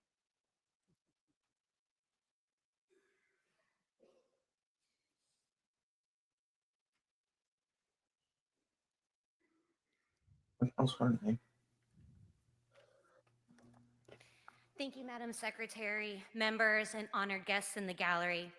I rise to second the nomination of Chairman Destin Burrows as the next Speaker of the Texas House. As the granddaughter of immigrants, I was called to public service because of the stories my grandparents told me while I was growing up about what life was like living under the darkness of totalitarian rule, the struggles against communism. When I was sworn in today, it was on my grandmother's Bible. She passed away last year at the age of 95, but her incredible wisdom and history lessons is what guides me today. Our family came to this country not just for the promise of peace, but for the putting out promise a of Democrat opportunity.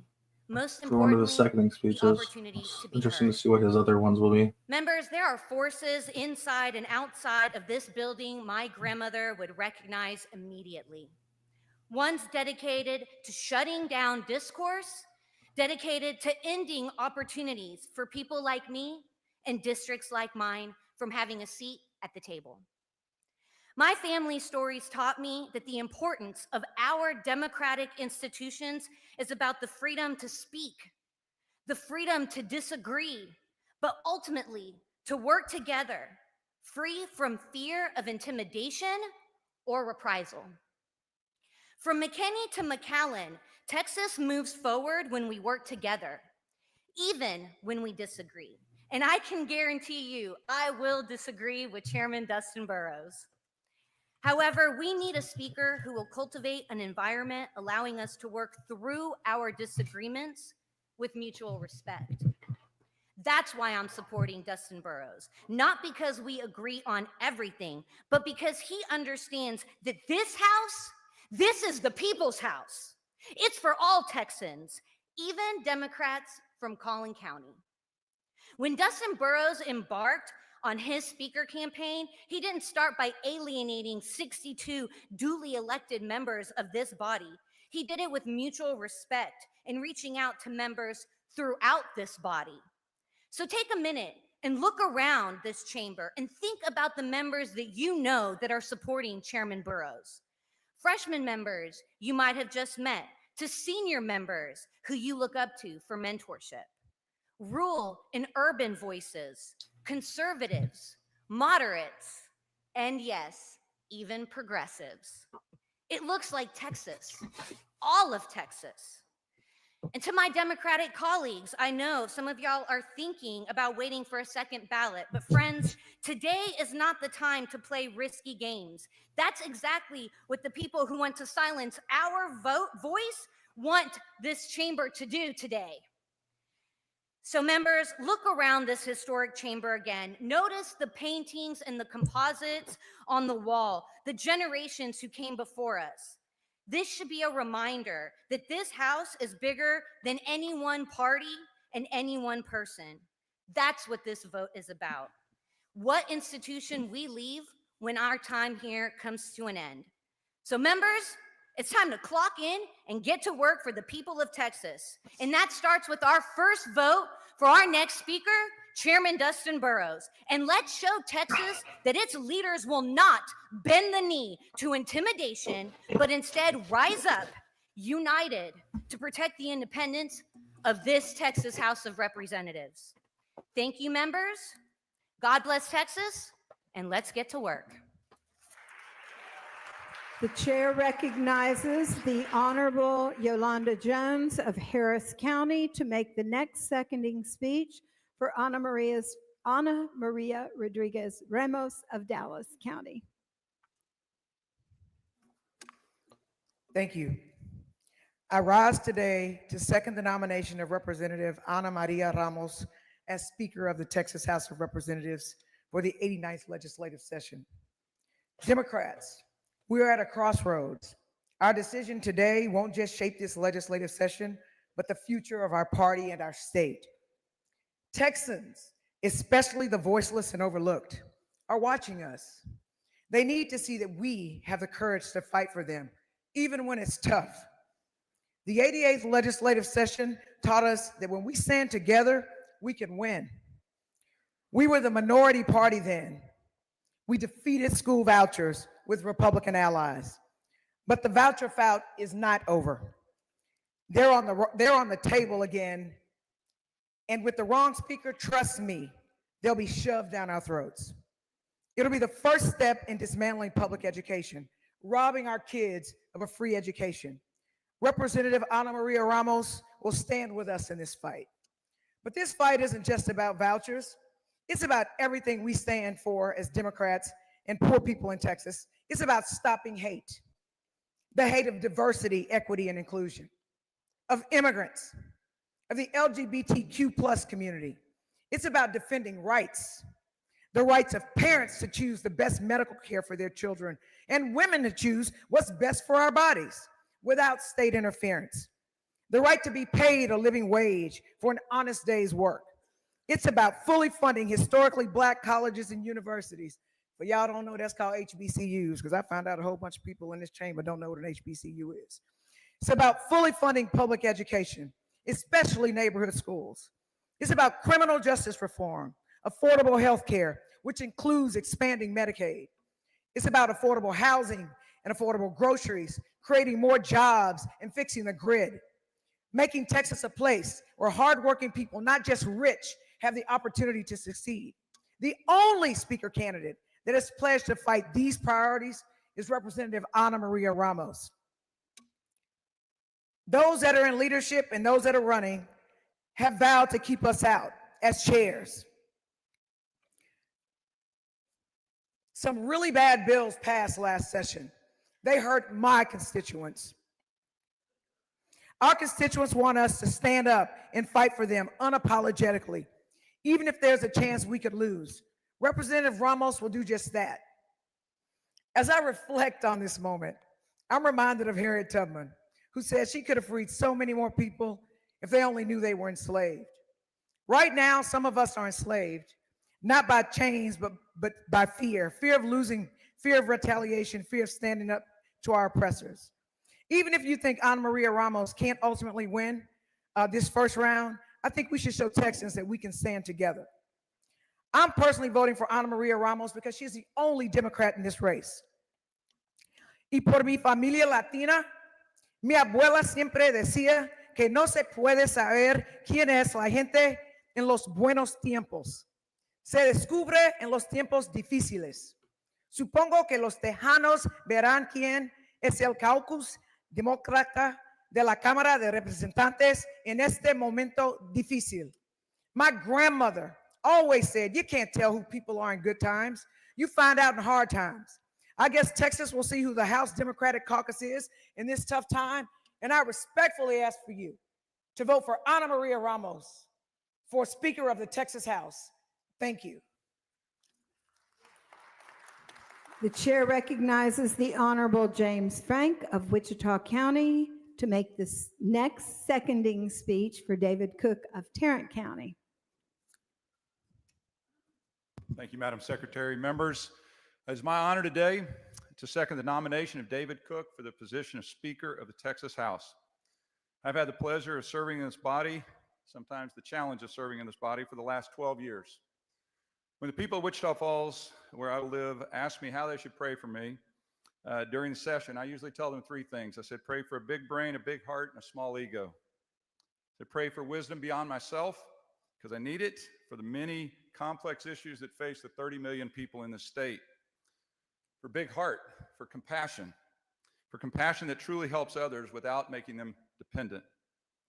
For a small ego, you understand that? Humility, something I struggle with, to see every other person around me as a person of value, regardless of and especially if I don't agree with them.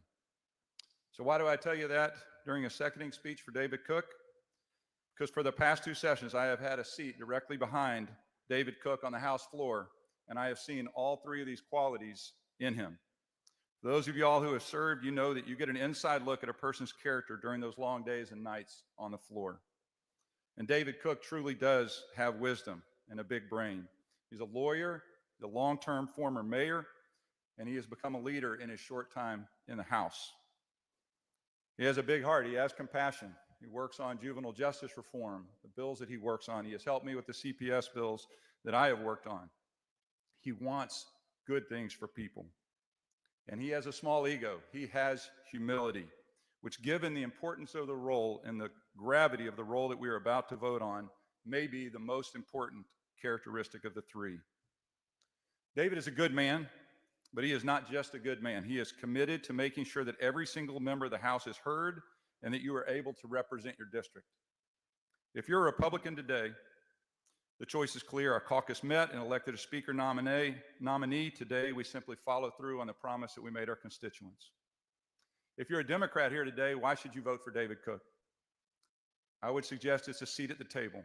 In talking to my Democratic colleagues, including one of the speaker nominees, Ana Maria Ramos, one of my favorite Democrats, only a small number of you are actually invited to the table to negotiate most of the important bills of session.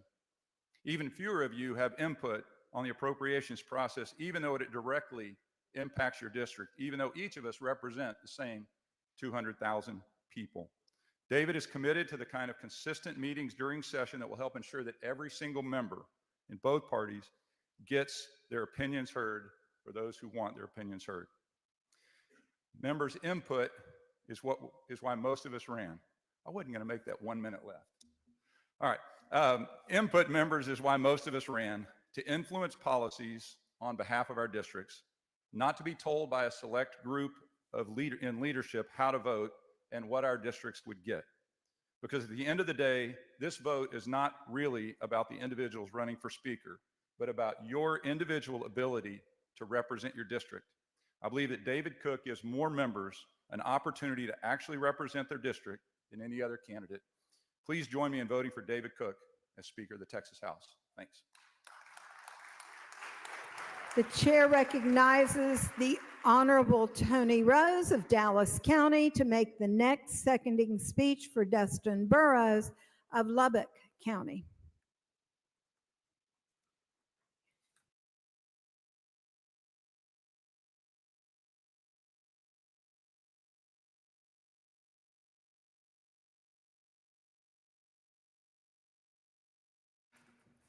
Thank you, Madam Secretary. Members, I rise today to second the nomination of Dustin Burrows for the Speaker of House of the Texas House of Representatives. I met Dustin prior to him even being sworn in at an event. I actually thought he was a staffer, but he looked so young. He like a kid fresh out of college, but I learned quickly that he was a member-elect. He just looked so young. And so over the years, I've watched him age rapidly, and I really think the beard has something to do with it. But seriously, I watched him grow from that eager freshman into a thoughtful leader who understands the weight and responsibilities of this institution. As vice chair of calendars, I worked alongside him and saw how much he cares about this house and its values. And let me just say this about Dustin. When he says yes, he means yes. When he says no, he means no. And if he can't do it, he will tell you he can't do it. And in these divided times, that kind of honesty is rare. That kind of integrity is priceless. Members, we've heard the saying, and I know last session, all I kept hearing is, don't California my Texas, don't California. Well, don't Washington my Texas. Because that is what at stake here. The choice before us is about who holds the isn't about who holds the gavel. It's about who we are as a body, a Texas body. It's about whether we maintain the Texas House traditions of working across the party lines to serve all constituents, or whether we're surrender to the politics of no. Each of us represent approximately 200,000 Texans who sent us here to work for them, to think of them before we think of ourselves. Our districts look different, our voters may look different, but every single one of those Texans deserve a voice in this chamber. I believe Dustin Burrows' commitment to protecting this institution, protecting your right to fight for your district, regardless of your party. I believe in his commitment to maintaining a house where every member has a seat at the table and every voice can be heard.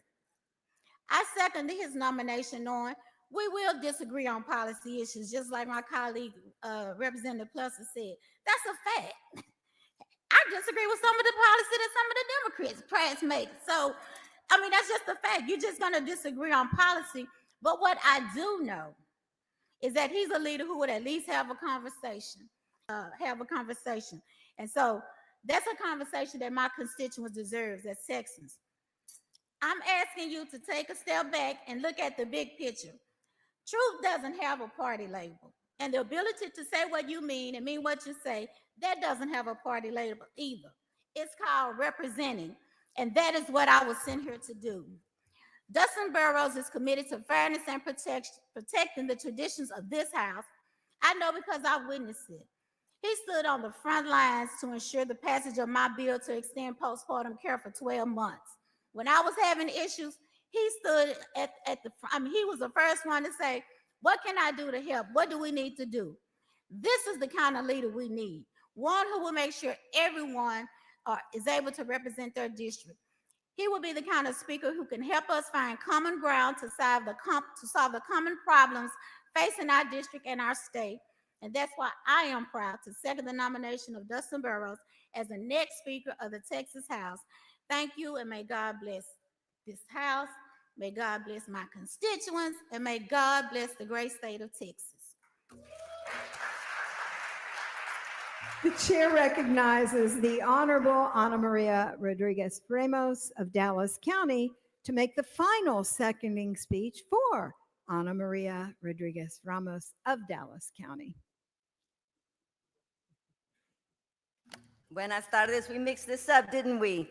Buenas tardes. Yo soy Ana María Rodríguez Ramos. Gracias a todas nuestras familias por estar aquí con nosotros hoy y por mi abuelita que nos está escuchando desde el cielo. Good afternoon, members. I'm Ana Maria Rodriguez Ramos, and thank you to the millions of Texans who labor every day to make ends meet and contribute to our economy and who are watching us here today. From the public school teacher to the baker in the local panaderia to the farmhand who takes a shower after work every day, this is for you. Thank you to my family and supporters who are here today in the gallery and in our offices, to my husband, Johnny, and my children, Annie, Diego, and Nathaniel. I love you all so much, and thank you, Mom, and to my siblings for your support. And to all who fight for a fairer and stronger Texas, thank you. I stand before you not just as a legislator, but as a living testament to the enduring promise of the American dream. We are all Texans. Whether we grew up in the bustling streets of Dallas or the big country of West Texas, we provide for our families and we know the value of hard work. Texans are proud and Texans are friendly. Everything is bigger in Texas, especially the hearts and souls of our communities. Texans shelter a neighbor during a storm or give a stranger a jump in the grocery store parking lot. Texans stand up for each other against bullies who pick our pockets and harm our dignity. And yet across this great state, families of all stripes are one medical crisis away from financial ruin. Our public schools are closing, rural communities are without hospitals, and young Texans don't know if they can save for their starter home. The thing is, these are policy choices, and it doesn't have to be this way. We deserve good pay for hard work. Yet, in the midst of an abundant surplus, we are surrounded by scarcity. A handful of Texas billionaires hold more wealth than the vast majority of Texans combined. Now, I don't say this to vilify people who work hard, overcome obstacles, and earn great wealth. That's the dream. But policies that allow only a few to rise to the top prevent the rest of us from having a fair shot at prosperity. And as a result, we fight among ourselves, divided instead of united. Texans don't expect us to solve everything in this chamber. They don't expect a handout, but they do expect us to put our differences aside in favor of common solutions to give Texans a fair shot. Together, we can pass policies that allow all Texans to prosper. Together, we create our Texas. In our Texas, the sons of the mountains of El Paso and the daughters of the urban tapestry of Houston share an opportunity because they have access to a great education, a college they can afford, or a trade they can master. In our Texas, all people can have access to the healthcare they need to live healthy and joyful lives, from the white-collar accountant to the blue-collar oil field worker, from the caregiver of a special needs child to the artist bringing light and joy to the world around them. In our Texas, working families from the sun-baked heat of the Gulf to the windy plains of the Panhandle have good jobs and robust benefits and never have to choose between paying bills, putting food on the table, or having access to clean drinking water. In our Texas, we live full lives in the North and storied lives in the South. And in the plains of the West and in the piney woods of the East, we can grow old and retire in comfort, knowing that the next generation has what they need to thrive and keep our legacies alive. By making these ideals our priority, we resurrect the American dream and give Texans the tools and resources they need to build the life they want. Our Texas is within our grasp, if only we have the courage to reach for it. To all my colleagues, I extend an open hand and ask for your vote. Our state faces challenges that transcend both generations and party lines. Let's put the people of Texas first because we have so much more in common than what separates us. Gracias.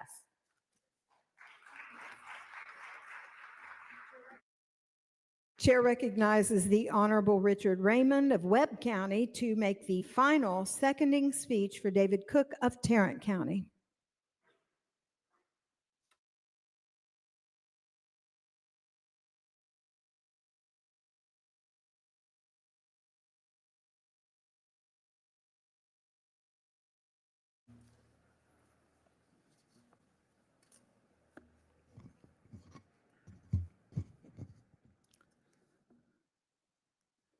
Thank you, Madam Secretary.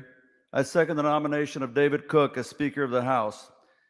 I first walked into this chamber, members, 32 years ago, and still believe my most important vote is that for Speaker. 3 friends of mine filed for Speaker, David, Ana Maria, Dustin, but the numbers being what they are, 88 Republicans, 62 Democrats, initially I supported Dustin. But as I learned more about the race and the candidates, I decided to vote for David Cook.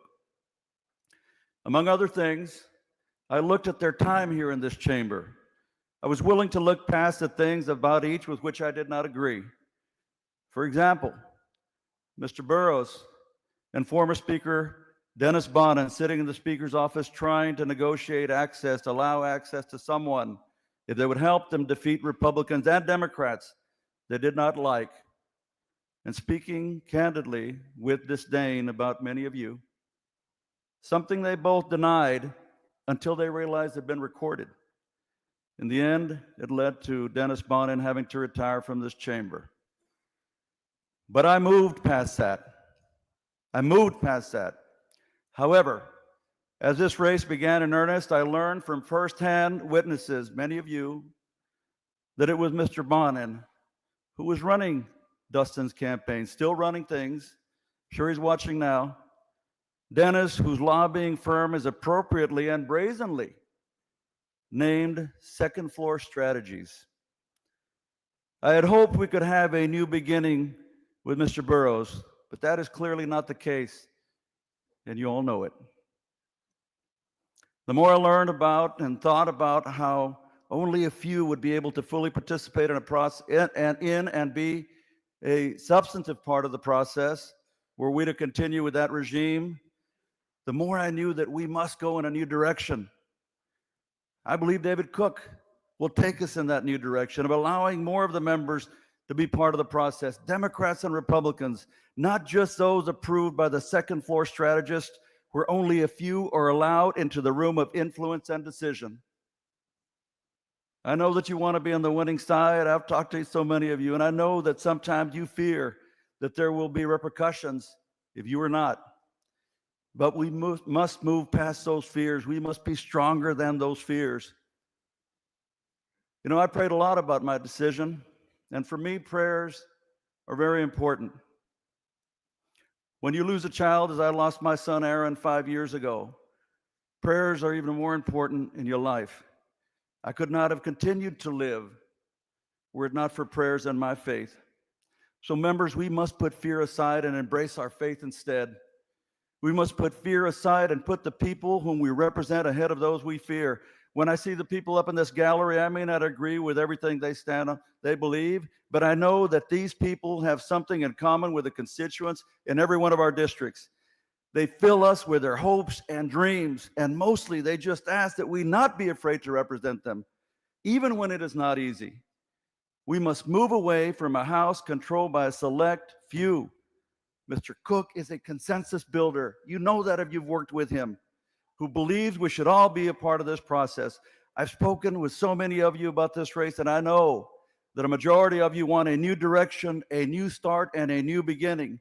And I say, let that begin by doing with what your heart and your instincts tell you is the right thing. And there are some Democrats that want to sanction me or censure me. Well, let me tell you guys that are watching, one of the things with which I do not agree with my friend Dustin Burrows is the speech that he gave saying that even if every monument, Confederate monument, was taken down across the country, that they should stand in Texas because Texas is different. I don't agree with that. But boy, if Democrats come after me, well then Democrats, if you vote for Mr. Burrows, get ready because now they come after you. Mr. But it's not Rainey, your about time party has politics. expired. It's about the future. Thank you. Thank you. The chair recognizes the Honorable Lacey Hall of Harris County to make the final seconding speech for Dustin Burrows of Lubbock County.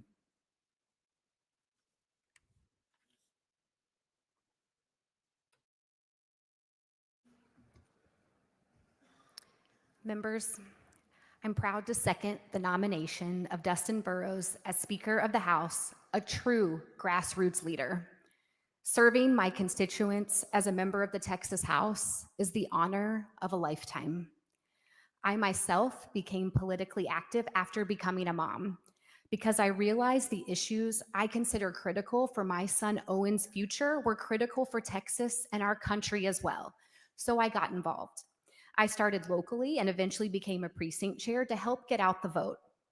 I volunteered to help several candidates get elected, including 3 of our colleagues, Briscoe Kane, Tom Oliverson, and my dear friend Valerie Swanson, who also helped me get elected.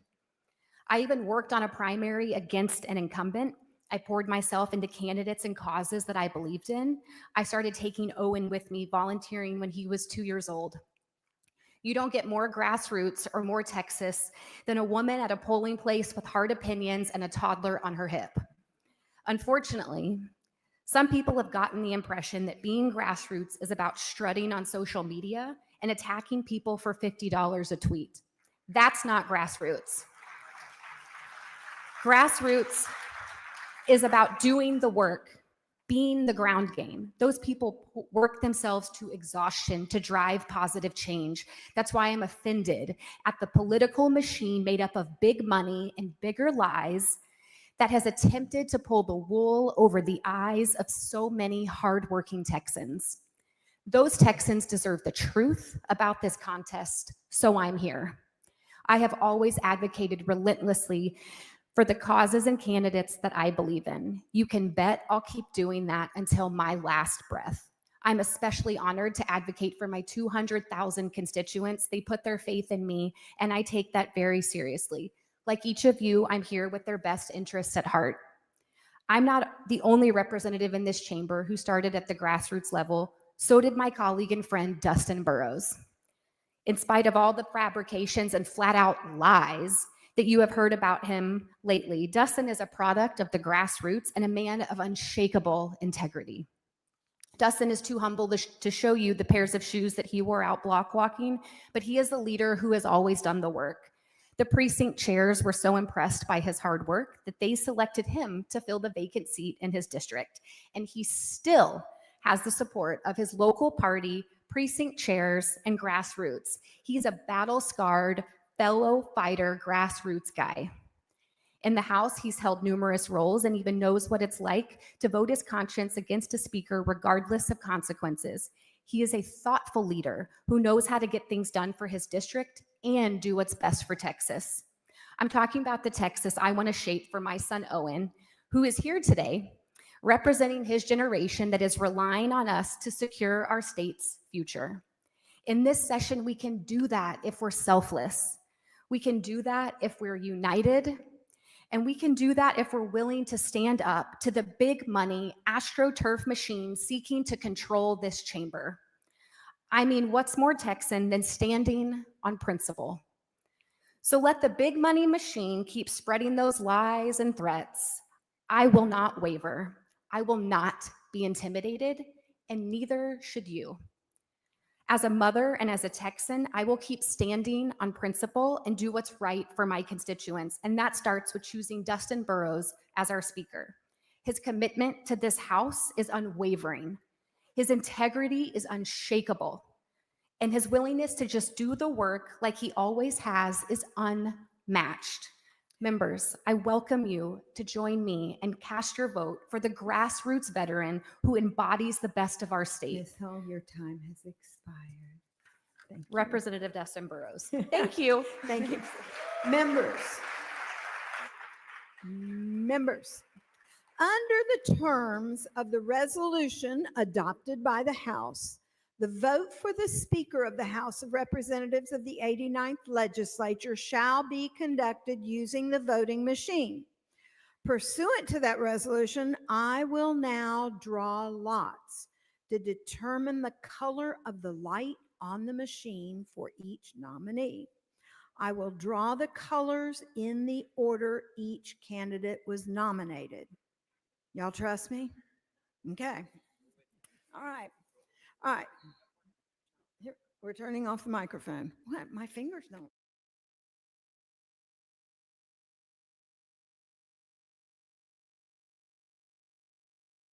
Apparently, they're drawing lots right now to figure out which color button it is. Since there's only 3, it's not going to be a roll call vote. So, hopefully, they zoom in on the speakers, like the boards on the left and right of the speaker. At every representative's desk, there is a button to say that they're voting, they're here, however, they're to vote yay, nay, or whatever. In this case, that's just going to be red light will mean one person, green light will mean another, yellow light will mean a third. The rules state that the speaker needs 76 votes.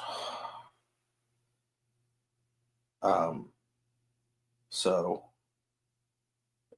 majority doesn't matter.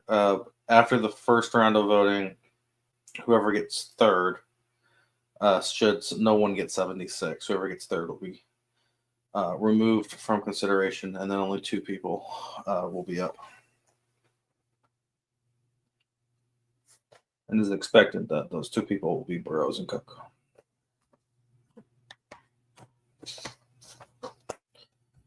And it's also expected that there will be enough Democrat defectors to force it, but who knows? No one knows anything. Though, my prediction at this point is it's going to be Burrows at the end of the day.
All right. Please, members, be sure the key to your voting machine is in the horizontal position. Pursuant to the drawing that I just conducted, the Honorable Burrows of Lubbock County will be the green light. Is that right? Okay. The Honorable Rodriguez Ramos of Dallas County will be represented by the red light. And the Honorable Cook of Tarrant County will be represented by the white light. I'm going to repeat that. Burrows, green. Rodriguez Ramos, red. Cook, white. Got it? Okay. Members who do not cast a vote and were present on the initial roll call will be shown as present, not voting in the journal. The white Members light and is guests, typically it for will present, not take a voting. few minutes after the vote is closed to announce the result. The chair would ask, please, members and guests remain seated and hold any applause until after the chair announces the results of the vote. So, members, the question occurs on the election of the Speaker of the House of Representatives of the 89th Legislature. Here we go. Members wishing to vote for Representative Burrows shall press the green voting button. Members wishing to vote for Representative Rodriguez Ramos shall press the red voting button. Members wishing to vote for Representative Cook shall press the white voting button. This is a record vote. The clerk will ring the bell. It's open.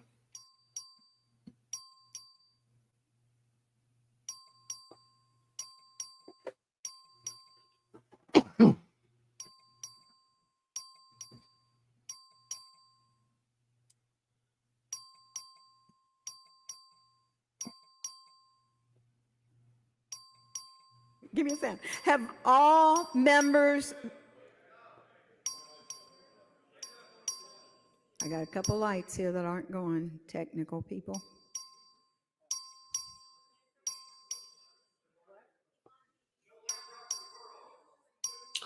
They just did a renovation, and I'm sure they've done all sorts of testing that they can. It's hard to do the live situation, but they just did a renovation of the desk and whatnot. Representative DeRacio voting the white Light? Any others? And stand up and shout.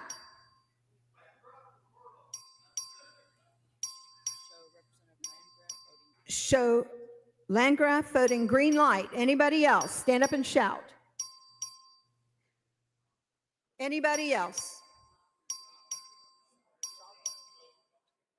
Stand up and shout.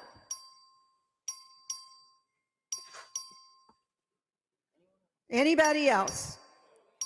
Have all members voted? Have all members voted?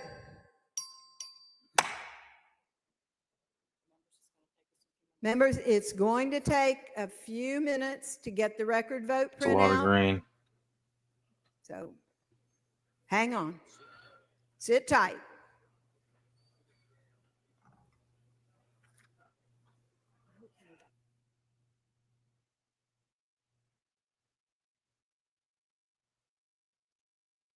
Oh, that's fascinating.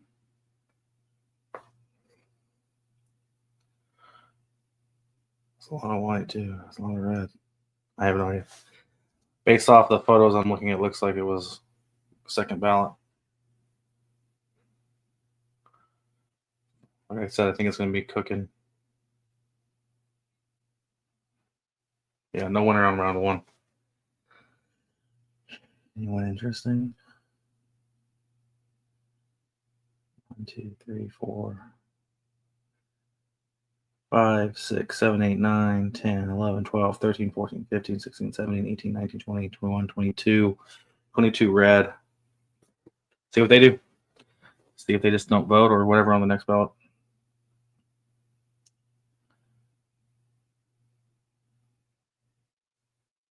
Gene Wu, who's just took over as the Democrat leader of the Democrat caucus, voted for Burrows. So that probably means they'll swing his way. Martinez Fisher, where's he? Martinez Fisher went the other way.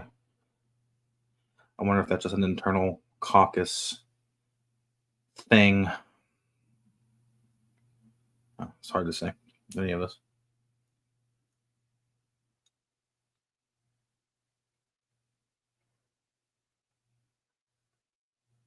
Uh, 22 went for the Democrat candidate. 23, sorry. Looks like, wow.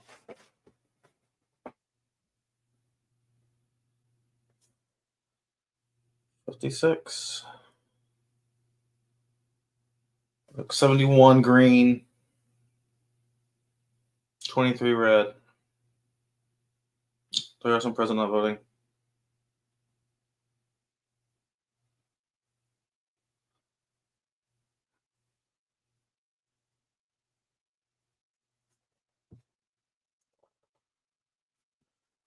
My suspicion at the beginning of all this was that if Burrows lost support, he would have withdrawn ahead of time. And Cook wouldn't have been able to because they wanted people backing him wanted to fight one way or the other.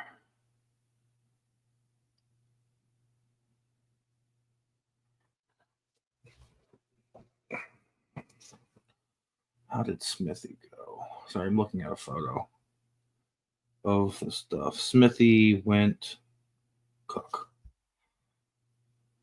Let me see if he flips.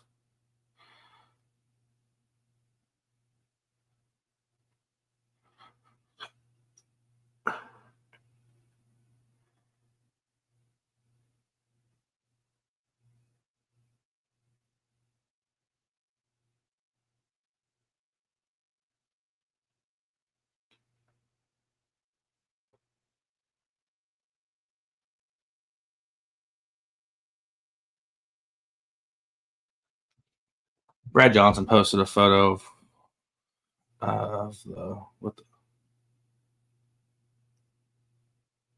the yay nay PNV board from the thing.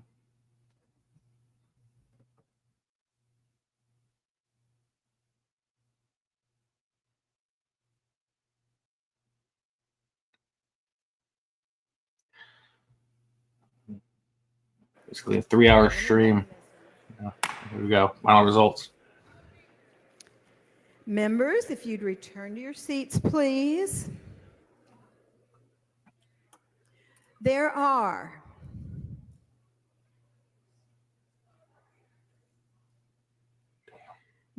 71 votes in favor of the Honorable Dustin Burrows of Lubbock County. There are 23 votes in favor of the Honorable Ana Maria Rodriguez Ramos of Dallas 95. County. There are 94. 56 votes in Everyone favor voted. of the Honorable David Cook of Tarrant County. No nominee received more of the votes cast. I'm sorry, no nominee received 76 or more of the votes cast. Pursuant to the resolution adopted by the House, a runoff will be conducted between the Honorable Dustin Burrows of Lubbock County and the Honorable David Cook of Tarrant County. I will need to draw lots to determine the light colors of the runoff, so let's draw colors. All right, we're going to a runoff.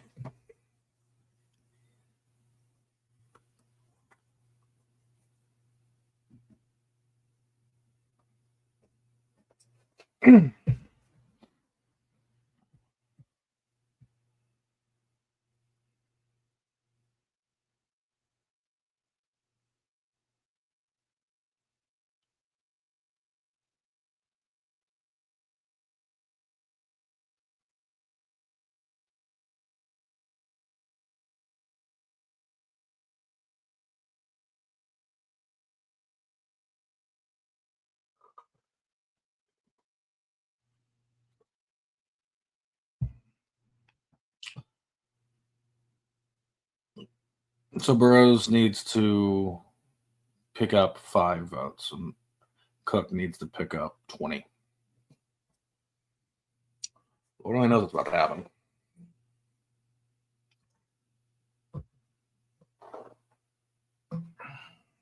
Okay, not yet.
Yep.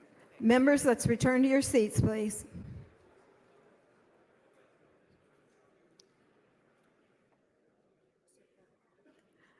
All right. So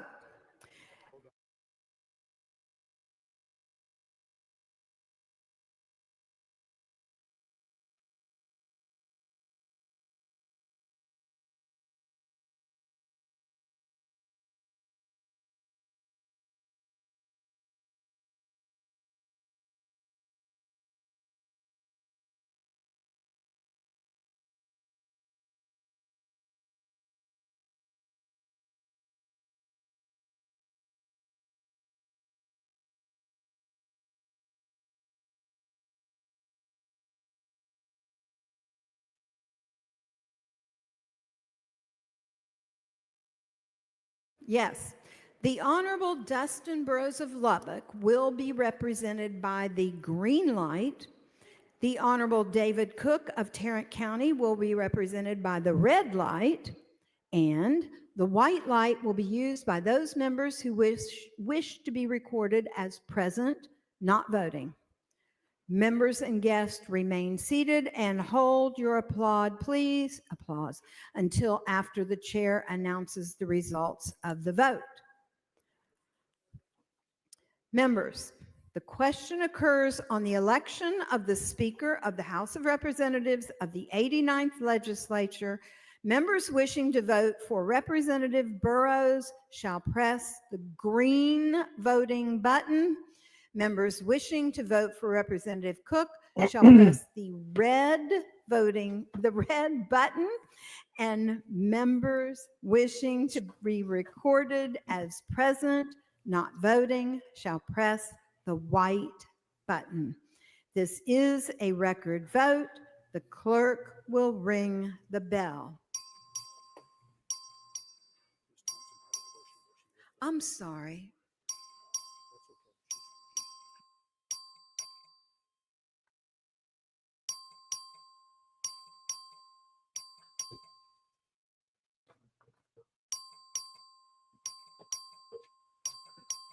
We'll know momentarily.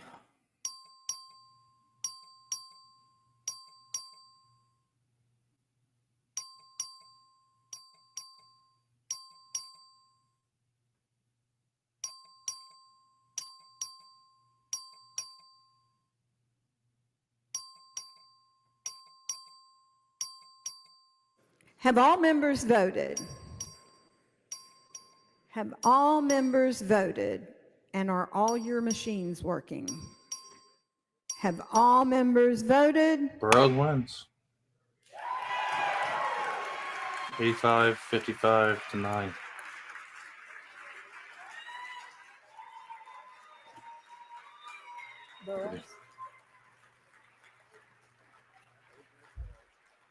Oh.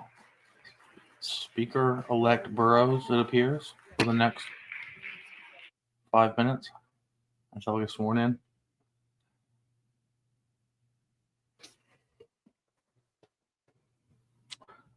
Like, the undercurrent here is just that Lord only knows what's going to happen in this session. The fight continues. One way or another, one issue or another, the fight will continue on.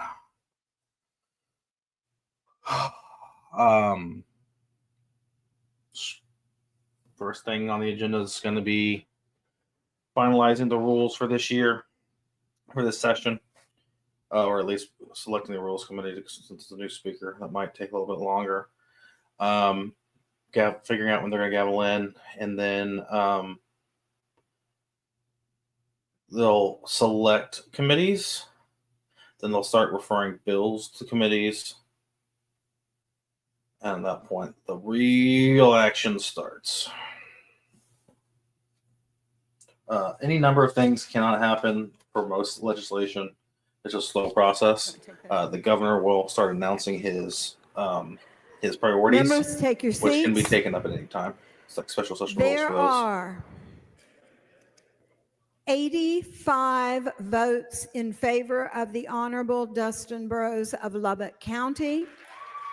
There are 55 votes in favor of the Honorable David Cook of Tarrant County. Somebody flipped on Cook. And 9 present not Dang. voting.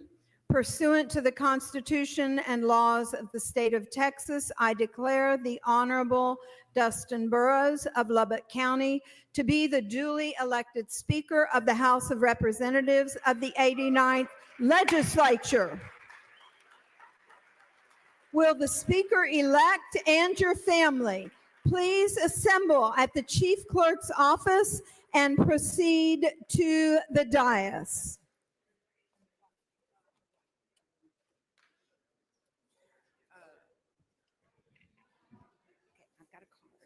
Turn that off. He's already sworn in as representative. Now I'll be sworn in as speaker, which is a constitutional office.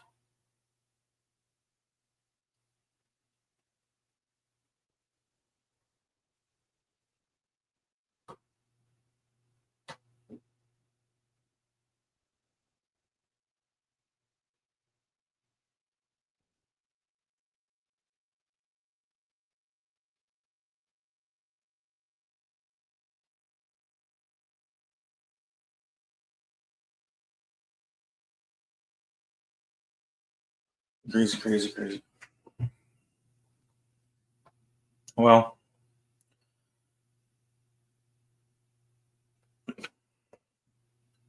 that was fun.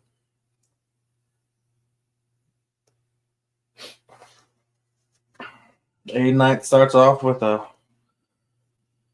contentious vote, and everyone will be buzzing about with what they knew when they knew it, but very few people, if any, knew this was actually knew for sure this was going to happen. I'll say that much. So.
I'm not seeing any real surprises.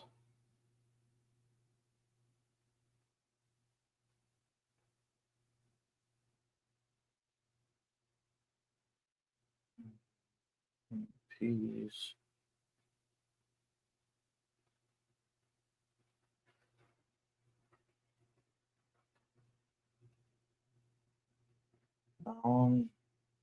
Bryant.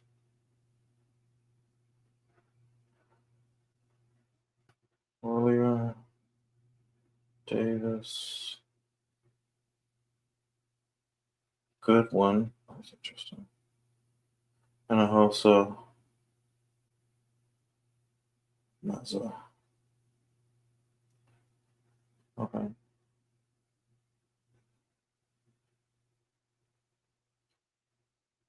Well, that's interesting.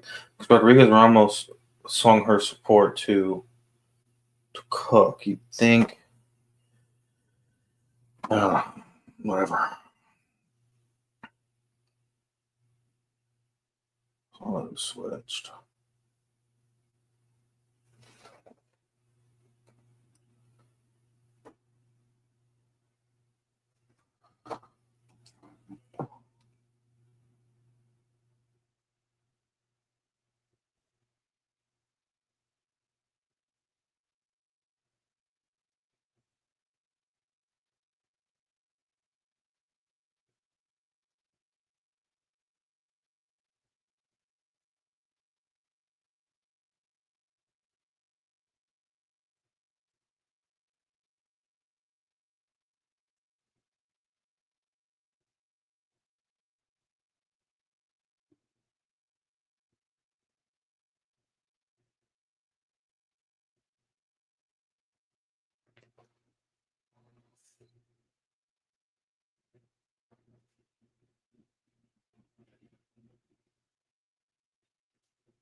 Well, I'm gonna end this stream momentarily whenever everybody gets sworn in. So if you've been around for a while, thanks for joining. You're watching this after the fact. I don't know why, but enjoy.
So Harlan switched his vote.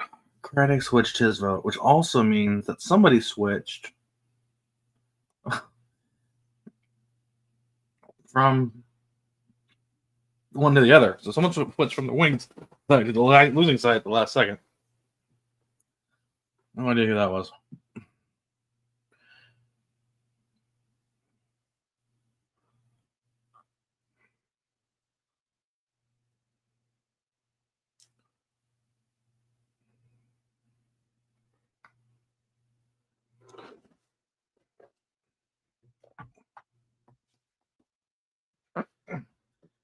Number of people were upset with how the caucus meeting took place.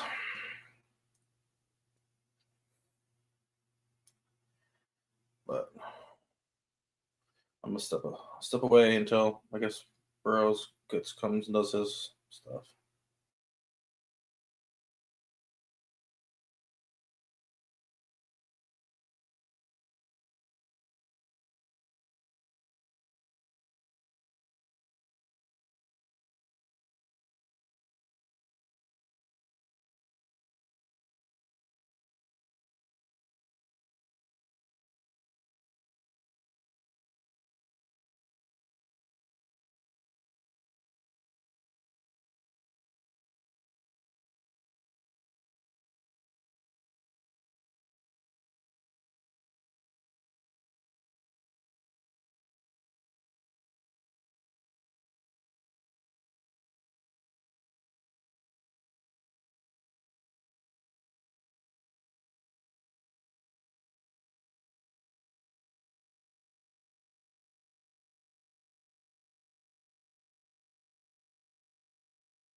Will the speaker-elect and his family please all be sure you're assembled We're back. at the dais? And I would now like to administer the oath of office to the speaker-elect. Speaker-elect, would you please step forward? I think I need you over here on this side, please. On this side. Okay. Mr. Speaker, I need the Bible. Right here. With your wife. Mr. Speaker, members, I need you to, we need order. Bring them all, bring them all. Bring them all. Oh, Picture worthy, there we go. Okay. Mr. Speaker, please raise your right hand and repeat after me.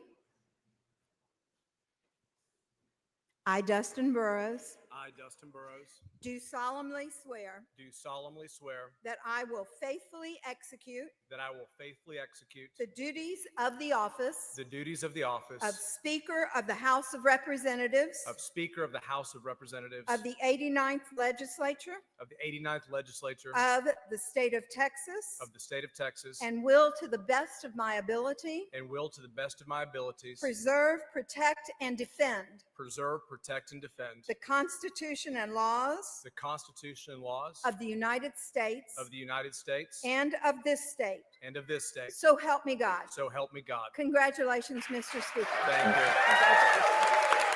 Congratulations. There we go. To you, too.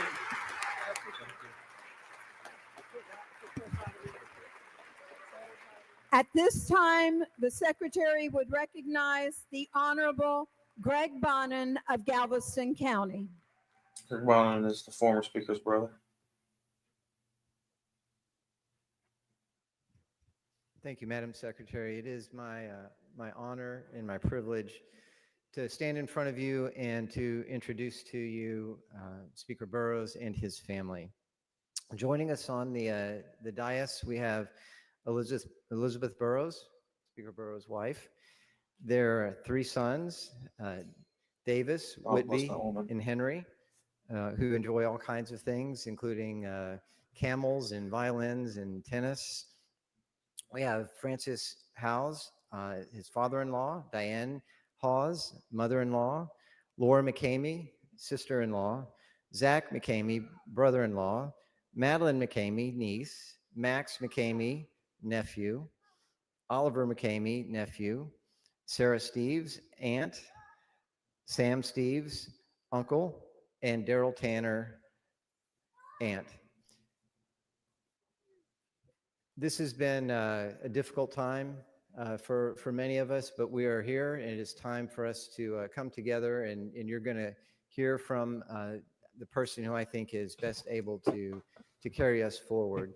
I kind of wish that you guys could know Speaker Burrows the way I know him, as not just a friend, but as a husband and as a father who truly loves his family and is really dedicated to them, and is really dedicated to what we do here in the Texas House. This is a man that, as you heard, came here and voted against the speaker, and didn't pass any legislation for a period of time. My brother, who was a dreaded senior member at the time, at one point mistook him for the comptroller's travel aide. So he knows what it is to toil in obscurity. He has been formed by those experiences, and he has grown into a great leader and a great defender of this institution. He's a friend. He's a brother. And it's my honor to introduce to you the Speaker of the House, Dennis Bonin.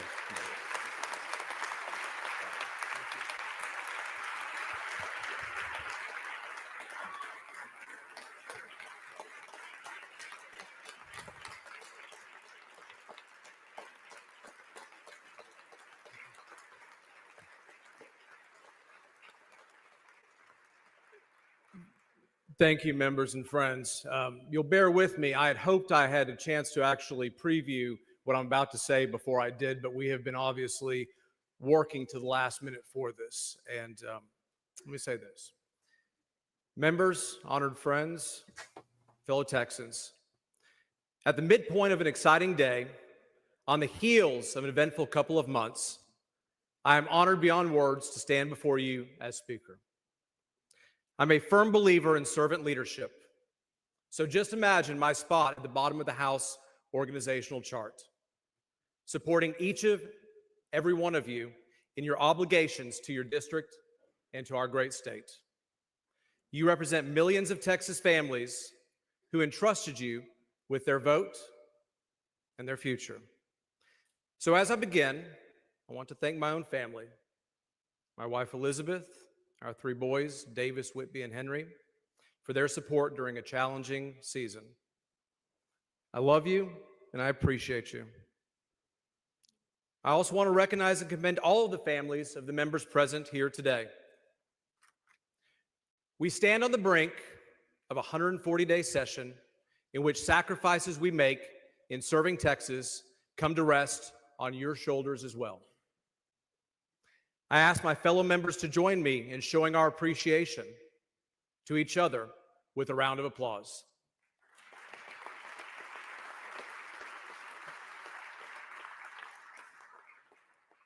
As we know all too well, public service demands sacrifice, not just from those who serve, but from those who love them. Your patience, understanding, and support make this work possible. Also, to my dedicated staff who have worked tirelessly through long days and nights leading to this moment, thank you for your commitment to the greatest state of all, Texas. To our dedicated House staff, the parliamentarians, clerks, sergeants, and all who keep this chamber running, thank you for your professionalism and dedication. To the members of this House, I thank you for placing your trust in me. In my time with you today, I want to be painfully direct and mercifully brief, focusing on one overriding concept. This is the people's house.